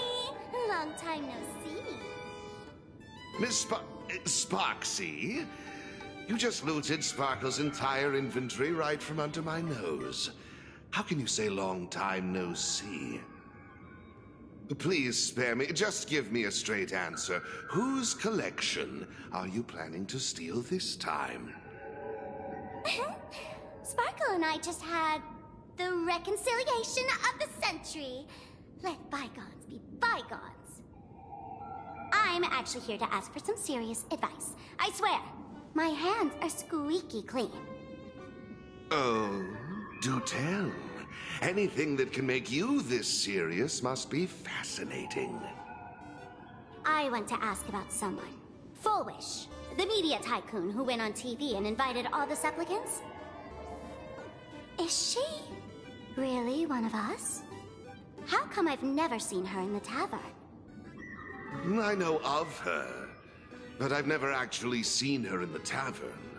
If Fullwish really is a fool, with all the people coming and going, surely she would have been mentioned. As for the storage area logbook, no, there's absolutely no record of her. Either she never stored anything here, or she used a fake name. We're doomed. Even the well-connected Mr. Giovanni knows nothing about this lady. Nice try. But goading won't work on me. I do have a theory, though. Hear me out. Every fool sets foot in the tavern at least once in their life. If Fullwish really is a fool, then the moment she entered the tavern must have been in the wake of some unforgettable tragedy.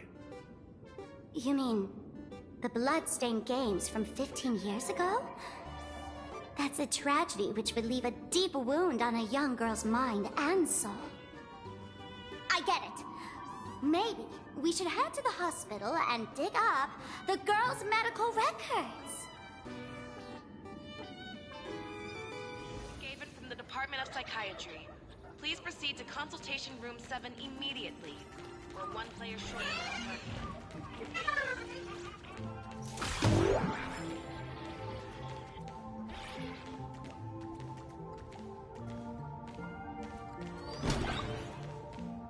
Attention patients, please refrain from eating beef hot pot in the hallway.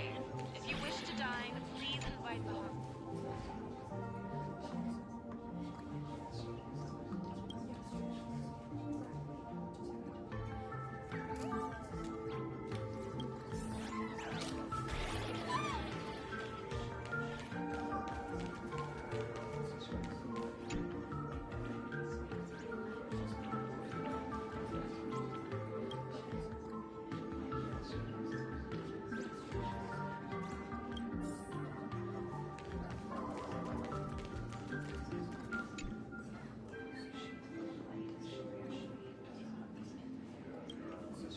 Fullwish. Fullwish. Ah! Found it!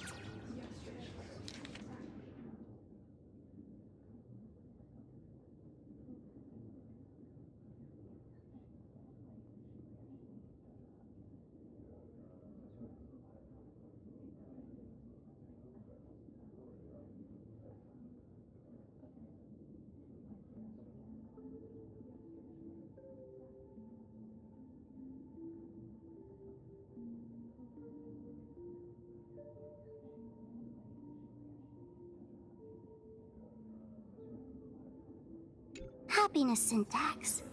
Now, what kind of disease is this? Trying to read this stuff is just torture. I'd better find a doctor. Hello? Hello? Is there a doctor in the house?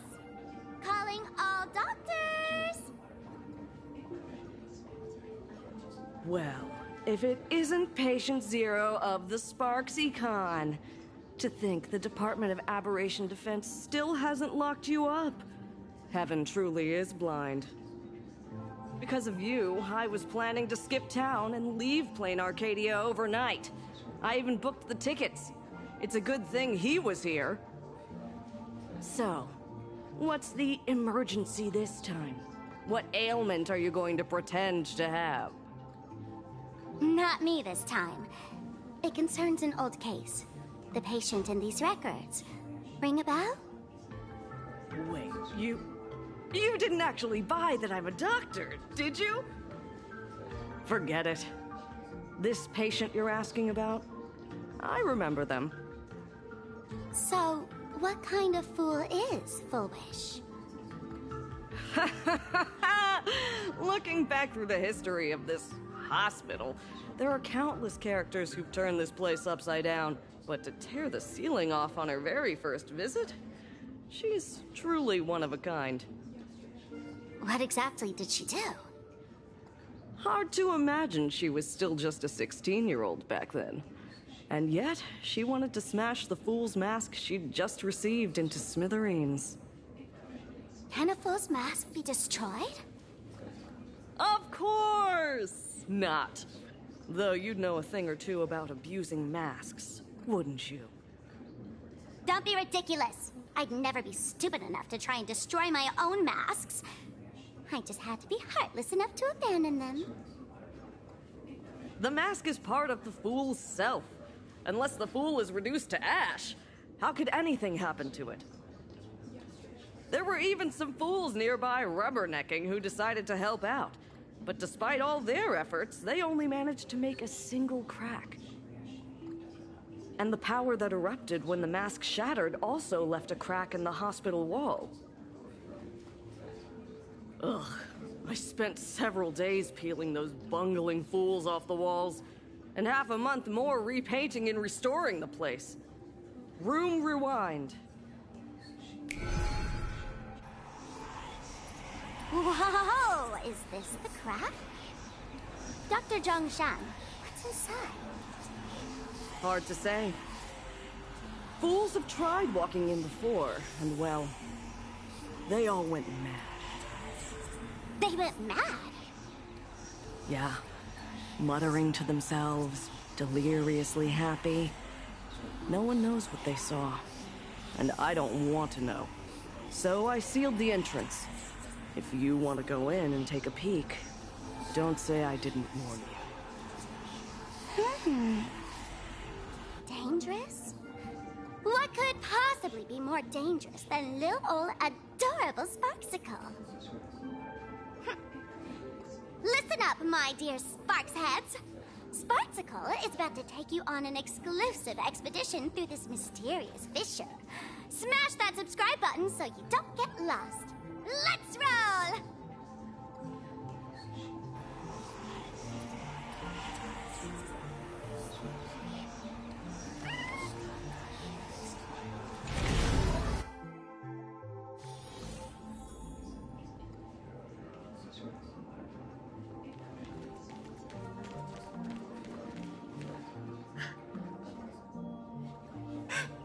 Mom!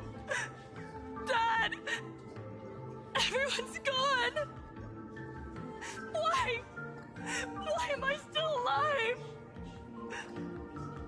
Are you foolish? Who's out there? Foolish, there's a delivery for you.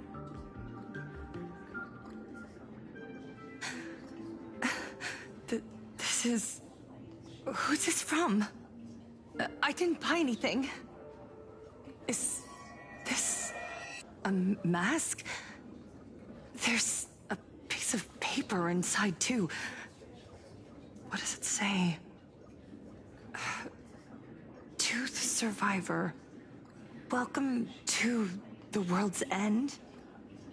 Oh, right, the way you cried on TV was truly hilarious. Who are you? Why? Why are you doing this to me? What did I do wrong? Answer me! Answer me! I don't get it. All of this. Just what is so funny about all of this? What the heck? That's the day she received an invitation to the tavern. I really don't know which utter degenerate from the tavern sent her such a cruel joke. Even someone as stone-hearted as me can barely stand to watch. Wait, these hallucinations. Exactly what part of them is supposed to be happy?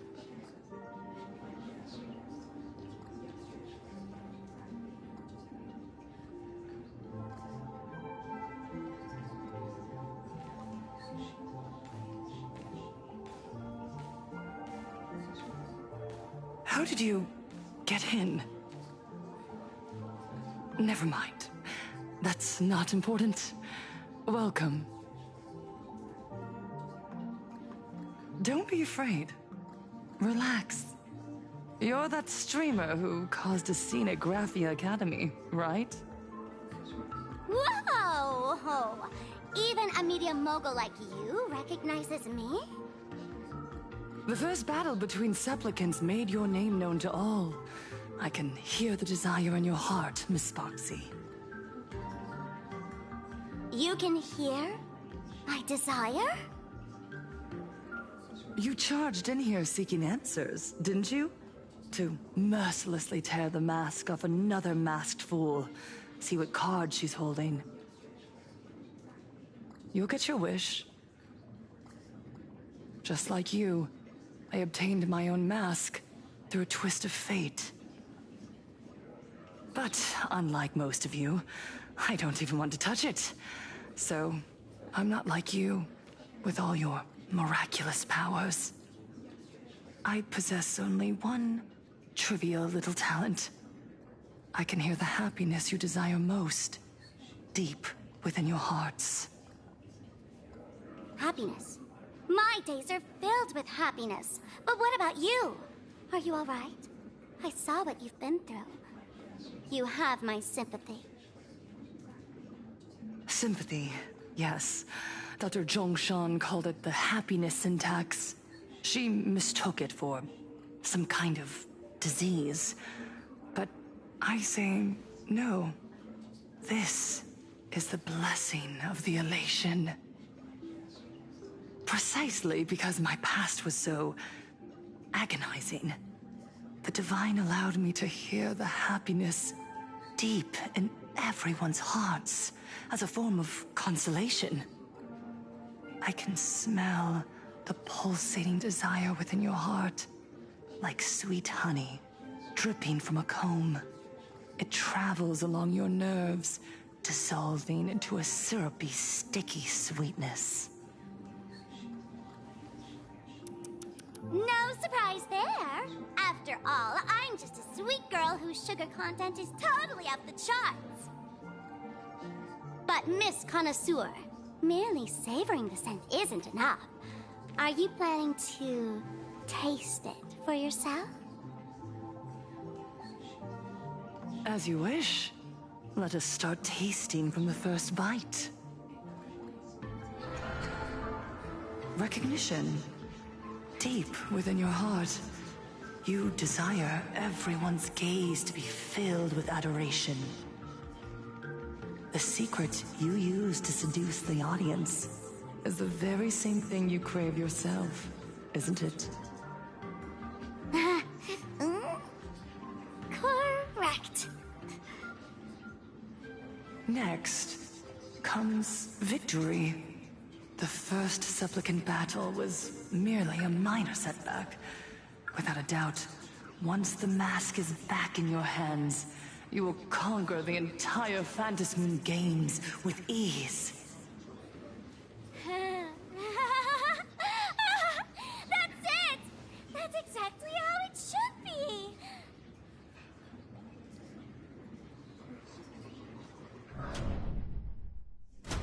The laughter will appear in person to crown you for eternity.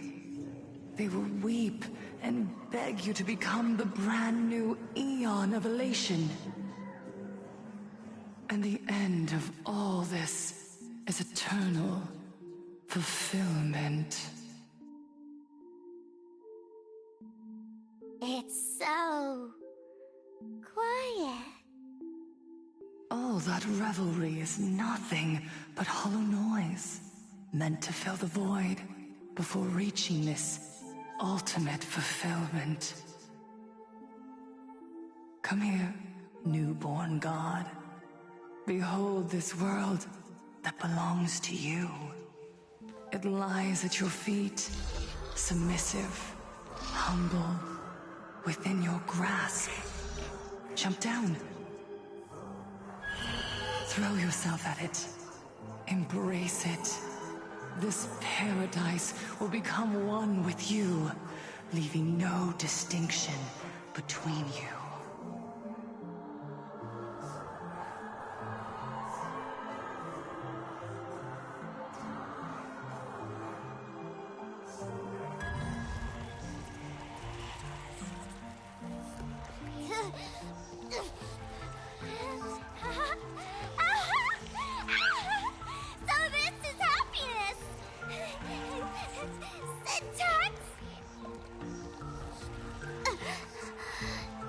Interesting. Oh, you're quite the illusionist, making this dream feel so real. To think you could resist this perfect desire.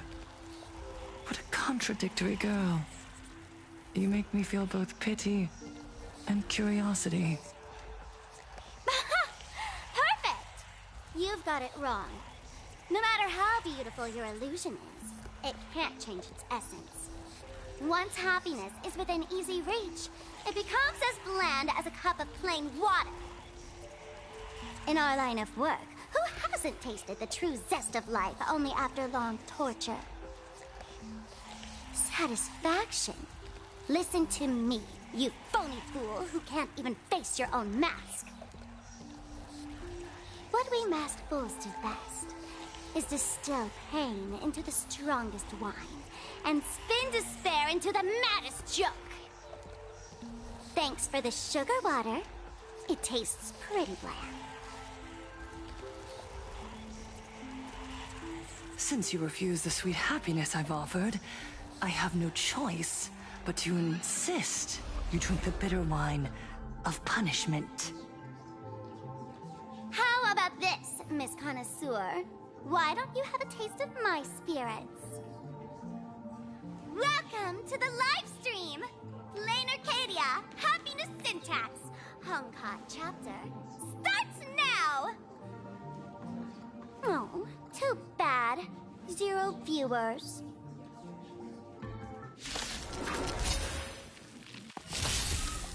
Observe the heavens with my divinations. Best of luck. An explosive start.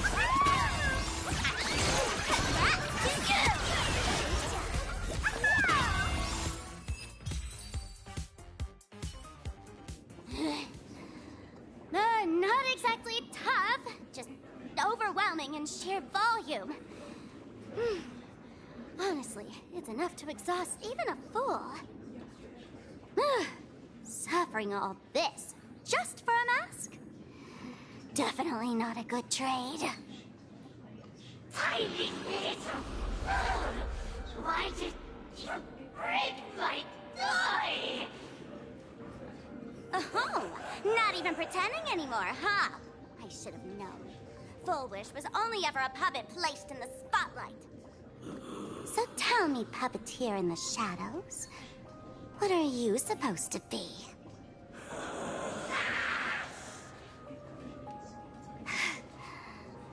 I know this one. Shush is the name of the robot on the Express. I'm begging you, leaving another version of yourself to suffer while you hide on the sidelines having a laugh?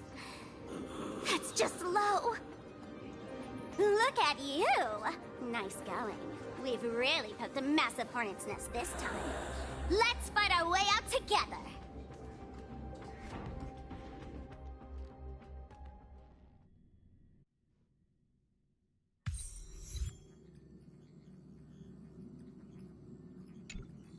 And that's the situation. Blade's getting restless because of Shuhu's flesh. I need to stay here and keep him from losing complete control. Stay safe. Don't worry about us. Turns out the happiness promised by the Smile Society is actually the flesh and blood of an emanator of the abundance. Seems like Full Wish's conspiracy goes far beyond just resurrecting the Herald of Death.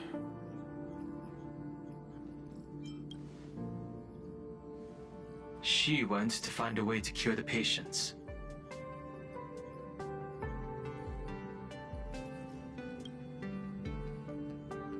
Mr. Ashvale and I have arrived at the TV tower. They're still setting up the debate venue here, and nothing looks out of the ordinary. You know each other? It's a long story. I'll have to explain later. With the help of tuning, I will conceal my identity as a supplicant and cooperate fully with you. That's weird. She's caused such a huge mess, yet she's still inviting people to this debate? Isn't she afraid of getting exposed in front of everyone? If the public catches wind of this, panic is inevitable. She knows we wouldn't dare risk exposing her in such a situation. Allow me to add, the IPC has confirmed the scale of the Smile Society. More than 200,000 citizens have undergone the happiness surgery. To extrapolate, the advantage these supporters provide Full Wish is negligible. The probability of your victory is 71%. Full Wish is challenging all the supplicants, so her odds of winning were never high to begin with. She must have prepared a defensive position. We need to stay on guard at every instant.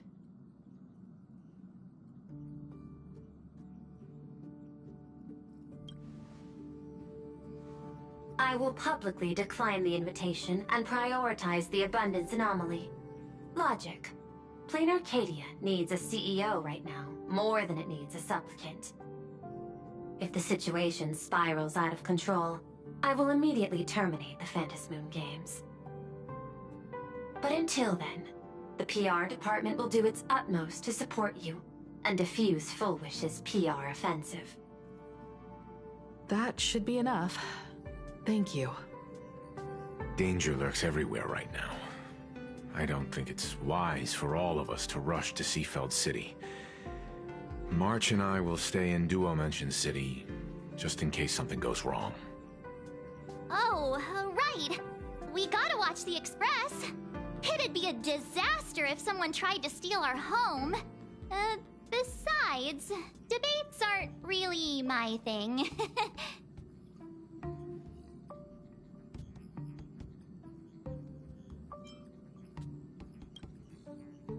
Who are you calling a comedian? This girl's got beauty and brawn, too. Then let's head out. We'll be in touch.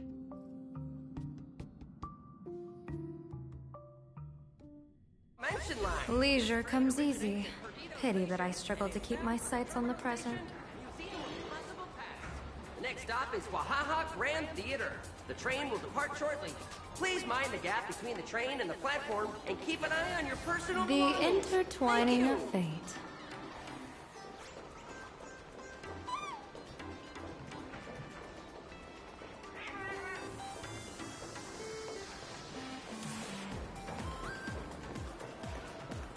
Where is my password?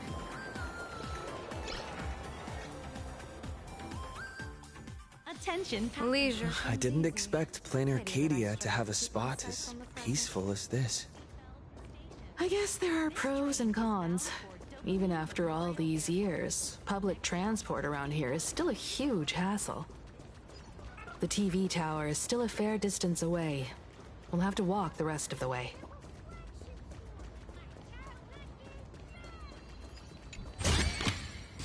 prizes sure go hand in hand with you.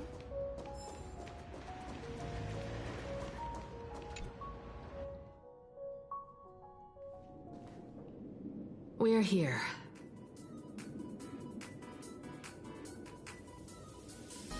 Looky here. How is the white striped wolf pulling so high? Just 'cause he looks cool? What gives? Who? That detective? Where did you get a title like that?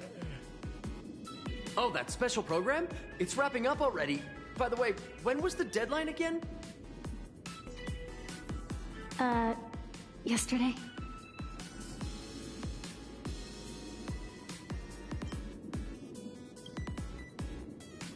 It is a bit unusual.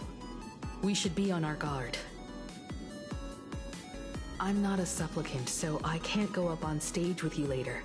Will you be nervous facing the cameras alone?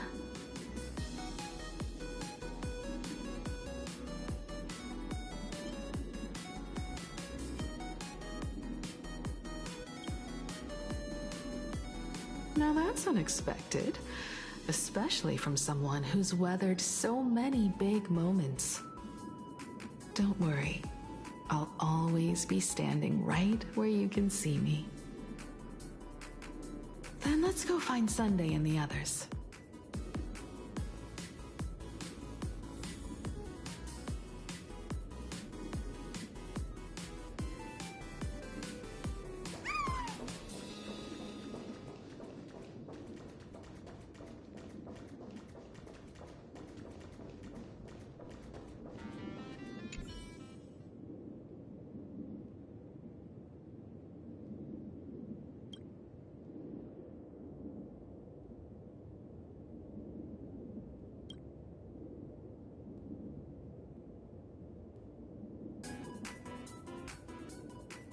We really need to tread carefully. Listen, give it a rest. Can't I get a moment's peace before the debate starts? That voice, is that Mr. Ashvale?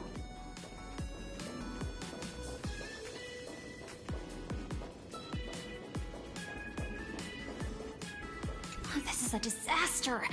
We didn't pick up a single scoop worth mentioning from the first two supplicants. How am I supposed to publish any of this? What's the rush? I'll head over in a bit, find an angle, snap a few shots. The headline is entirely up to you. Frowning over such a trifle? You should hurry up and get that happiness surgery done when you get the chance.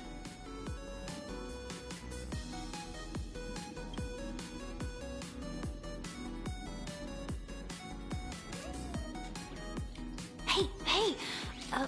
Maybe we should save this for when we're back upstairs? This really isn't the best place to talk.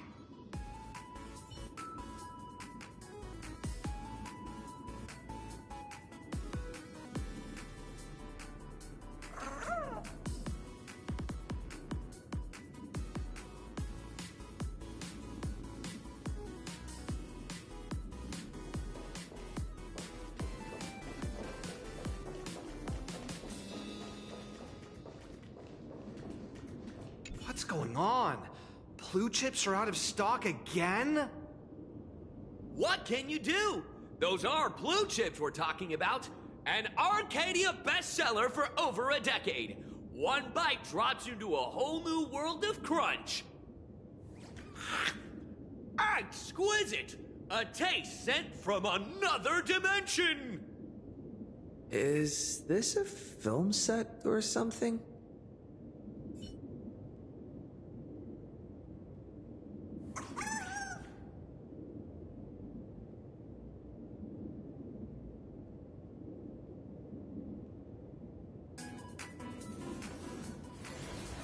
The inter...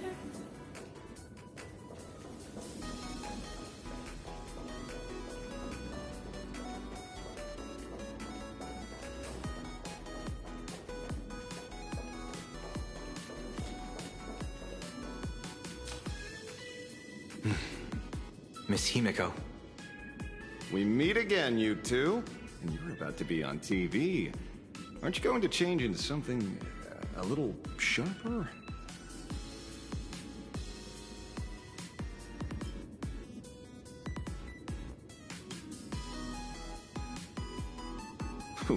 Talk about low-key. Guess I'm just blind. You guys noticed it too, right?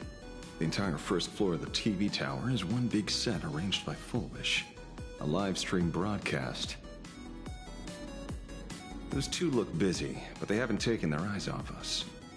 I'd wager the debate started the moment we stepped into the TV tower.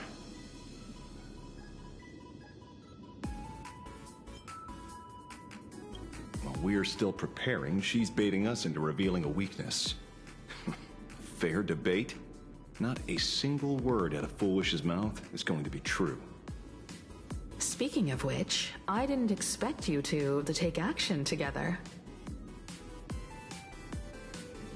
Before contacting you all, I was looking into the case involving the Sin Wish Syndicate murders, and every clue pointed straight to Full Wish TV.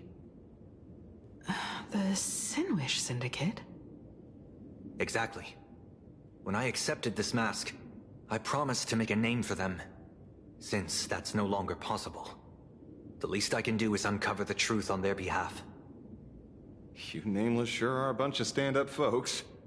Investigating's one thing, but you didn't have to go and join the society, did you?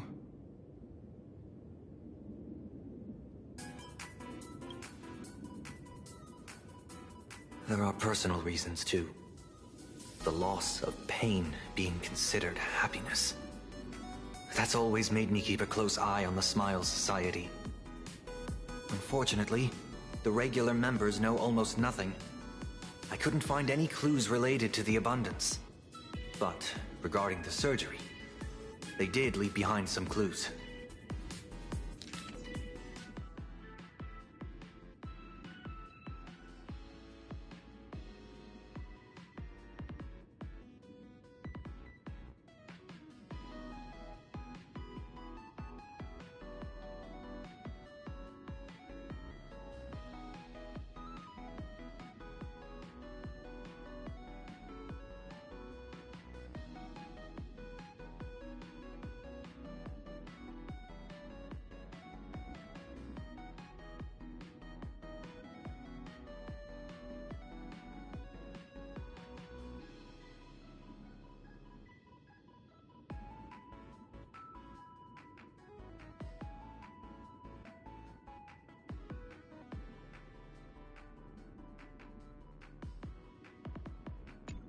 It seems my suspicions were right.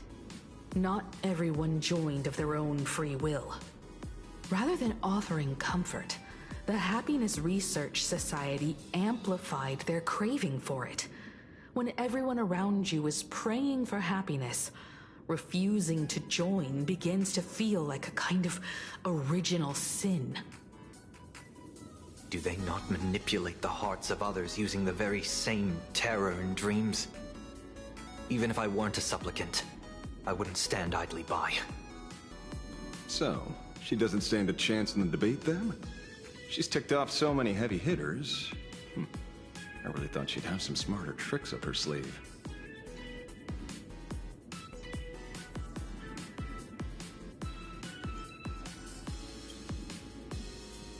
When it comes down to it, it's just like the Phantasmoon games. People love surprises, so over-preparing is pointless. I've met plenty of big shots, but nobody has a knack for grabbing attention like you do. Use that to your advantage, and play things by ear. Precisely because we were once adversaries, I don't think you have anything to worry about. And I'll be joining in too anyway. Just to shoot me a glance if you need me. And I'll back you up.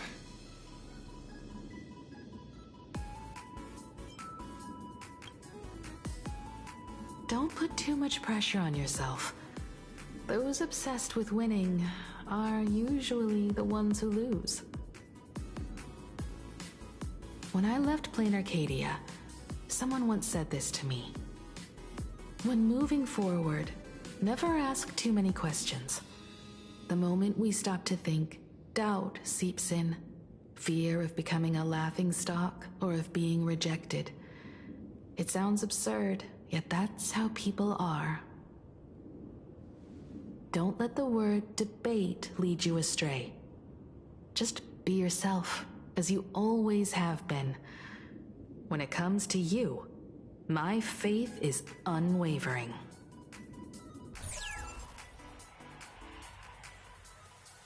Hello, viewers.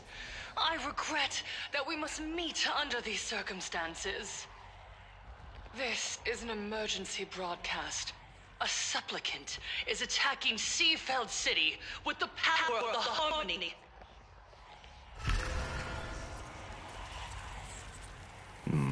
What kind of commotion is this?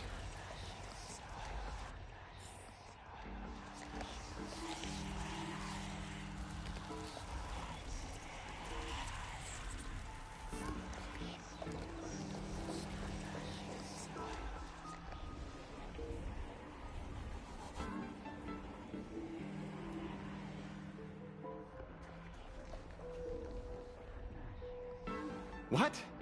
Is Full Wish TV up to their old tricks again? Hello, viewers. I regret that we must meet under these circumstances. As you all know, to prevent a repeat of the blood-stained games, I organized a televised debate. I hoped the dispute between supplicants would stop at words, and the right to decide the winner would be shared by everyone. I was confident in my victory. I was ready to fulfill my promise. To build an Arcadia free of worry, where the only thing people need to do is laugh. But now, I must cancel the debate and reveal the truth to the public. For what these outsiders seek to tarnish is more than just the Phantasmoon games.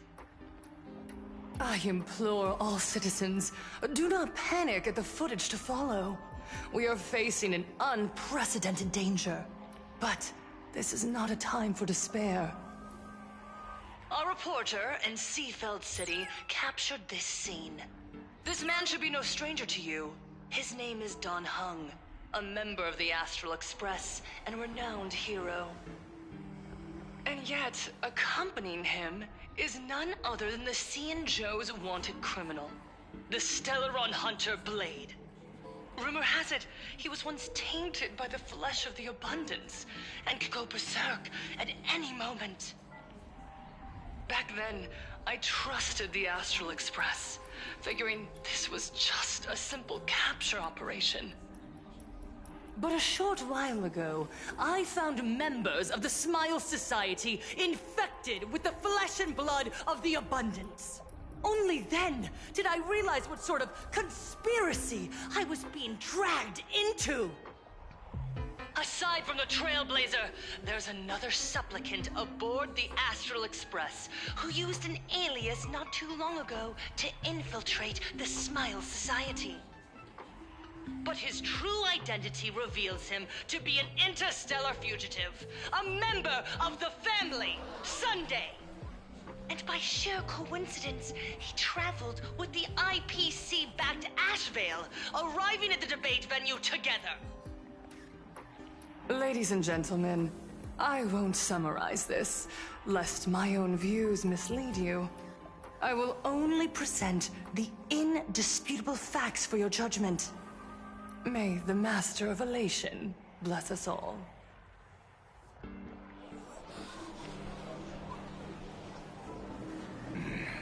So that's the setup. Such blatant manipulation won't fool anyone for long. No. Everyone, we'd better get out of here. What is it? Maybe when we arrived at the TV station, the debate wasn't just starting, but had already finished. Wait! How could...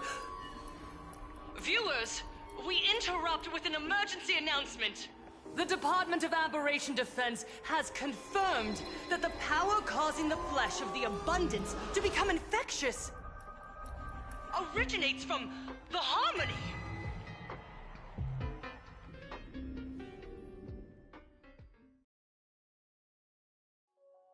You get...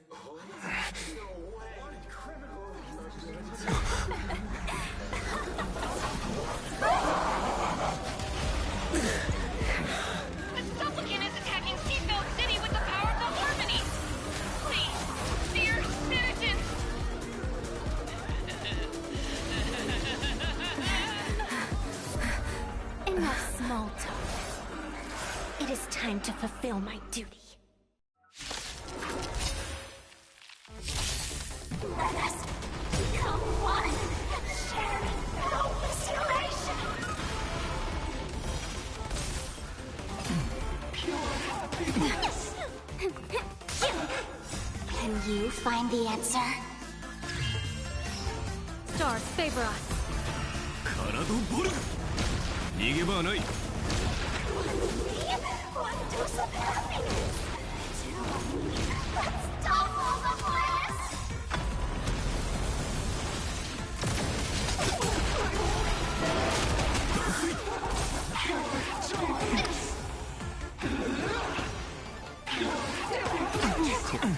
I can't hold it in. Best of luck. An explosive start. Senzon!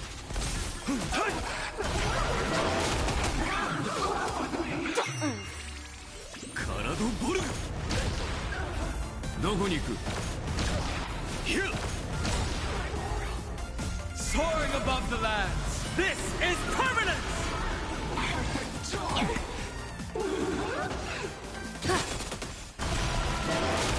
Feeling spiffy? Can you find the answer? 体ボルグ Pain? What flavor of candy is that? I want more.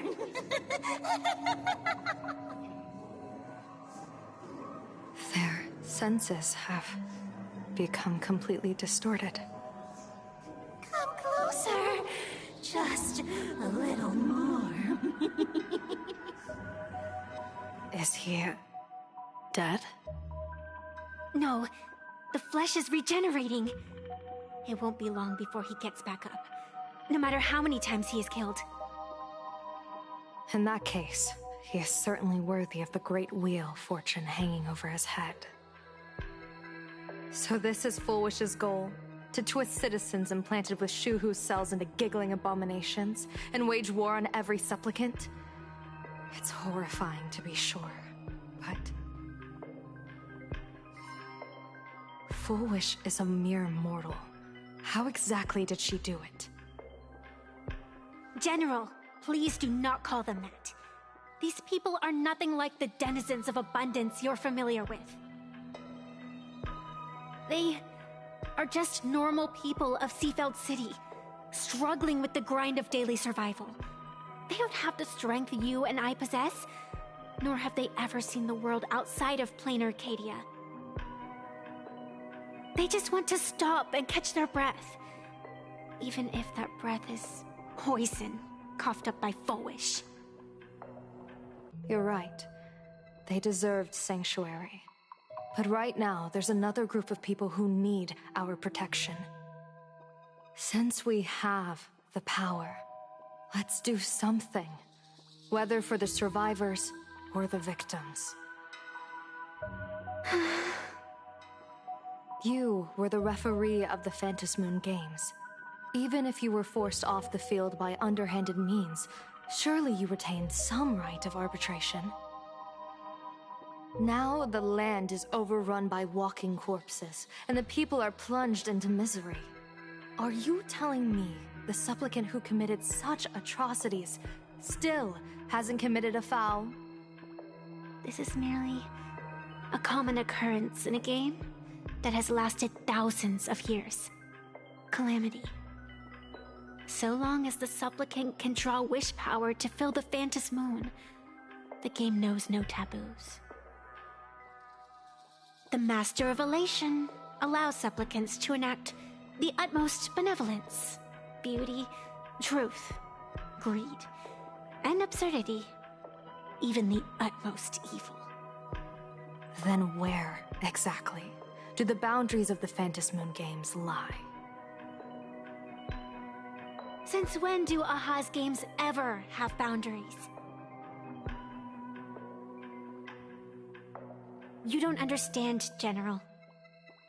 Then make me understand. As you wish.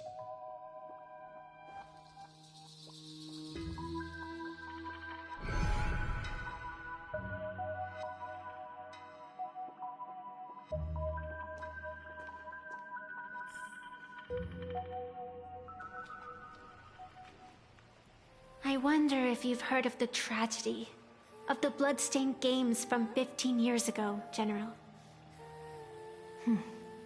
Compared to the catastrophic history of the Phantasmoon games, that was likely nothing more than an insignificant interlude, no? Countless times, I wanted to reach out and touch those muted hearts to make them beat again. But I can't save everyone. It's always been this way. The Phantasmoon games have only one taboo, and there is only one rule I strictly abide by. The games must proceed, never ending, just as the sun and moon rise and fall. Those who defy this law shall be banished, executed, and suffer unceasing torment. General Yao Guang, have you ever wondered, why am I the arbitrator? Simply because you possess the power to eradicate those who transgress. Eons ago, in the Master of Immortality's mysterious garden, flora flourished with such intensity that they suffocated all other life. A meddler quietly infiltrated this place, plucking the most enchanting and luxuriant branch. The severed branch screamed in protest, for before she was gifted with eternal life, she was a divine envoy, leading her kin in search of the elixir of life. She was a beast of blind love and hatred, a sword dancer who devoured the crimson moon. So proud was she, never having known how to yield. Save for the blazing phoenix of the Xianzhou, she has never been defeated by another. How then could she tolerate a meddler defiling her fragrance? Are you speaking of myths or true history? When the past is as distant as the afterglow of the stars, does it really matter whether it's myth or history? That meddler transplanted her to another world, and through this method, they imprisoned the most terrifying of horrors within the most ridiculous of games. You mean you yourself are that most terrifying thing? You've misunderstood. Or perhaps not. The meddlesome god promised to enlighten her, to teach her to know true joy. And in the repeated cycles of the Phantasmoon games, the meddler did not break their promise. She once witnessed raging flames boil the seas dry, saw civilizations rise from the dust, and wither back into it. She gazed upon the purest souls, burning away their brilliance, and stood silent as supreme evil reveled in blood upon the earth. Finally, amidst the love and hate of the insignificant, she gradually glimpsed the essence of fleeting life, the meaning of elation. Finally, she became me. So, you're afraid of waking her, afraid of becoming her once more. Over the past 1,000 years, I have called upon her power 3 times to avert catastrophe. Each time, it left an irreparable scar upon the land. This is the abundance, healing and torture, coexisting as one.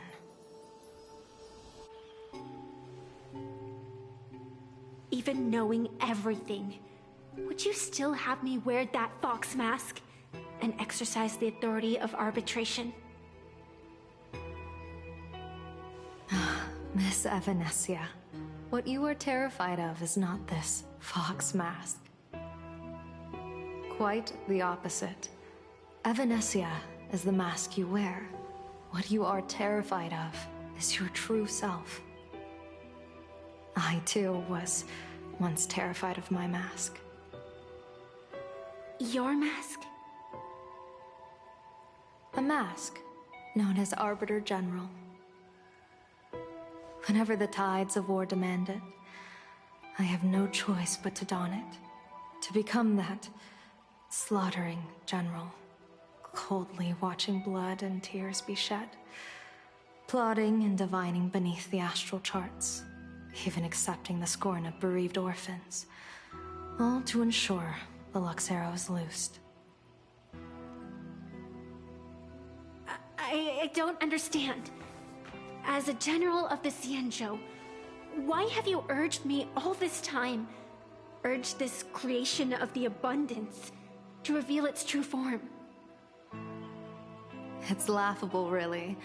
I arrived in plain Arcadia for the sole purpose of involving the Master of Elation in my divination, seeking to rewrite a fate already cast in stone. But to steer the orbits of the stars is no easy feat, whether it be the Lux arrow that topples the sky or the games of the Elation. It's difficult to grasp even if you go all out. From the instant the Phantom Moon's declaration increased the stakes, my divination has spiraled out of control. My fate shifts ceaselessly between adversity and prosperity, life and death becoming impossible to fathom. With the eons in play, divination is futile. The only thing you can ever put trust in is people. Just as I once believed my teacher could successfully fulfill their fate. I really believe in you too, Miss Evanesia. Has anyone ever told you you're quite the gambler? Daring to push your chips onto an unknown quantity, like me? In a game where the eons themselves have taken a seat at the table? When we first met, I could not gain insight into the will or woe of your fate. Yet, I was willing to trust you. I believe you are also the key to rewriting destiny in this game, whose ending no one can foresee. Why? Miss Evanesia, the spiritess that watches over me is named the Kala Chakra Sky Plume. It is a symbol of the hunt's foresight, verdict, and self-discipline. Why does the decisive god of the Skybow bear such a visage? After much contemplation, I finally understood.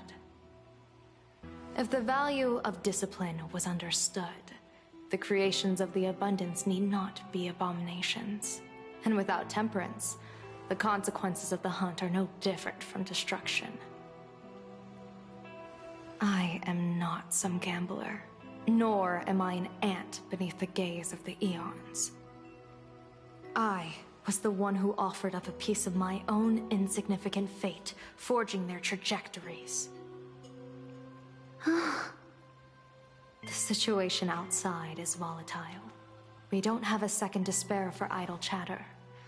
Miss Evanesia, I've given you my answer, and I'd like to hear yours in return. When you realized Full Wish was not a supplicant and you could not pass judgment, why did I see hesitation and doubt in your eyes rather than your usual indifference? I know you already have a game changer in mind. You're just not ready to use it yet. Please, tell me your solution.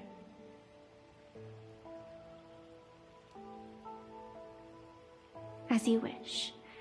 To exercise the right of arbitration, irrefutable proof is required. Proof that a supplicant has indeed broken the rules and disrupted the order of the Phantom Moon Games. Yet surveying the board, I see not a single transgression. Since there are no sinners, then I shall become the sinner.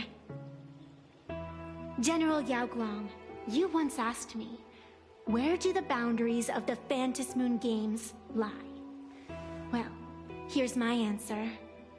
The boundaries aren't on the outside, but at the core. Now, I shall transgress the taboo and divulge to you the true purpose of this Ionic game. Through this method, The master of elation imprisoned the most terrifying of horrors within the most ridiculous of games.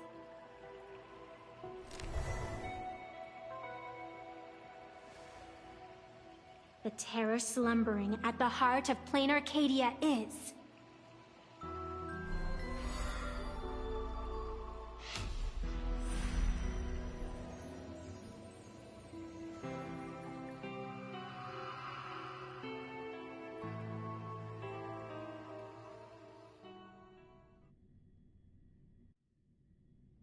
According to statistics, approximately 200,000 individuals fell ill simultaneously and were transformed into denizens of abundance. The affected staff are quarantined immediately. Prolux Tower is a valuable safe zone. If you'd listened to me and thrown every suspect in prison, you wouldn't be in this mess. So, why'd you call me here? It's an emergency. I want to see how the script plays out. Huh? No one could have guessed an emanator of the abundance would return by hijacking others' bodies. Everyone is hesitant to act, for fear of collateral damage. But since he is here as well... Deduction. This crisis was within your calculations all along. Half right. Shuhu is the reason Blade made the trip. As for the outcome... Tell you what, I'll show you the script. It's too wordy, and I can't be bothered to paraphrase. Here, sending you a copy. For the sake of our business partnership, save this virus copy for someone else, hacker. The feeling is mutual. Seems you don't trust me much either. I told you, I've done my research on you. Or to be precise, on all of you. Destiny's slave may be able to foresee the future and pen scripts for the Stellaron hunters. But in the face of Eon intervention, his vision is powerless. However, the IPC has its own methods. Oh? I'll grant you a privilege. Starting now, user Silverwolf has unrestricted access to the Arcadian internet. I could have done that myself. With the precondition that I agree.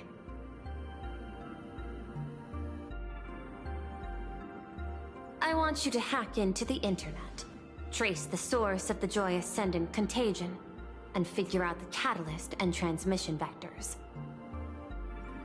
Suppressing the surface commotion is a simple task, but if the root cause isn't addressed, the chaos can never be truly eradicated. In exchange, I'll turn a blind eye to the Stellaron hunters' suspicious activities for the time being. So this is what it means to see how the script plays out. Maybe you should keep it wide open. One eye might not be enough. Let's start the investigation with the sick ones inside the building. I thought this was supposed to be a safe zone. Safe means that I monitor everyone's every move, including yours. And hers. Judging by the time, I should be right on cue. Not exactly right on. You missed your cue. You should have made your entrance 4 lines ago. 4 lines back? Oh, one eye might not be enough. You were laying the groundwork for her entrance. Margin of error, 23 seconds. Coordination needs improvement. My bad. I lost track of time. What about you? Did the operation go smoothly? It's a long story. I thought it was a battle royale, but it turned into a zombie crisis. I think it should have been you instead. I heard Elio gave you a long vacation. Whereabouts? Let's call it a business trip. 10 days in Penacony with a packed schedule. I'll take today, for instance. I needed to arrive at Ideen Park on time, order 2 drinks, give the cash spewer 3 knocks, and watch it spit out 650,000 credits. And then, I was supposed to get on the line and say hello to you. 23 seconds late. Not very punctual. Oh, I don't mind. After all, even a late warning might just save you and Blady's lives. Elio asked me to pass along a message. Don't lose to Aha. That's it? Anything else you want to say? Hope you enjoy yourself.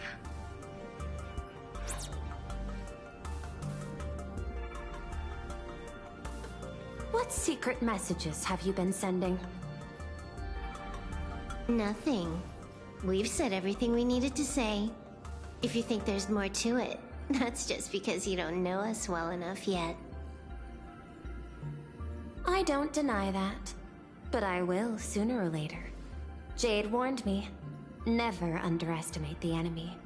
Compared to the 10 Stonehearts, the Stellaron Hunters possess much greater solidarity. Is she seriously not just throwing shade at her colleagues? The probability is 9%. I'll reserve judgment for now. Hopefully, you can give me an answer. Remember the objective. Hack the network and trace the source of the Joy Ascendant infection.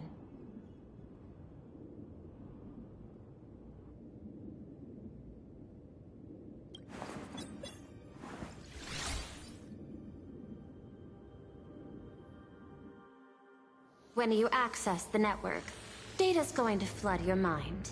Brace yourself. Prompt block permissions unlocked. Data floodgates released. So, is this kind of game fun? This was your first mission. A pity you had to cheat. No. You don't even know the first thing about games. What gives you the right to call me a cheater?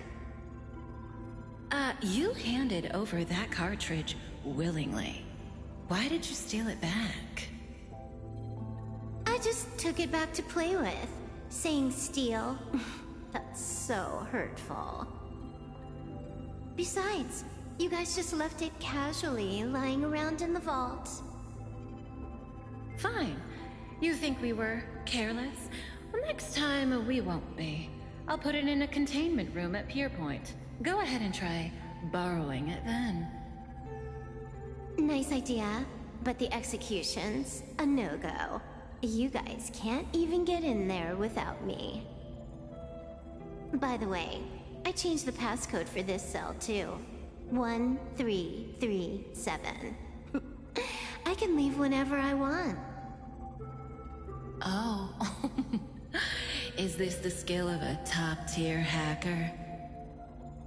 The cartridge was clearly the ending you refused, yet you still used it. Care to tell me why? It's gonna be a game over anyway, so I'll play however I want. The ending's the same, so the journey doesn't matter.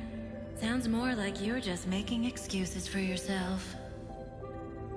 It's not the same. You guys believe in destiny. I don't. That's why I don't mind spoilers. Then, when you see how things end for you, are you afraid or excited? Bored. Because feeling bored proves I haven't become her. That's why I joined you, the Stellaron Hunters. Those who play the game to change the ending.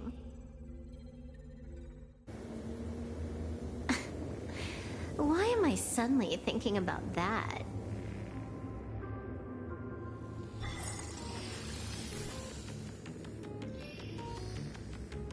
This is still Perlux Tower? This Joy whatever dude is her employee? Exactly. Clearing up the truth is also a way to save these innocent people. I'm looking forward to seeing what you can do. You said you'd turn a blind eye. I didn't think you'd actually be monitoring me. The road ahead is fraught with peril. I'm just watching your back on behalf of the IPC. If the worst happens and you end up an enemy of the whole world, I'll be there to switch to the world's side in the nick of time. Oh. I didn't take you for the humorous type.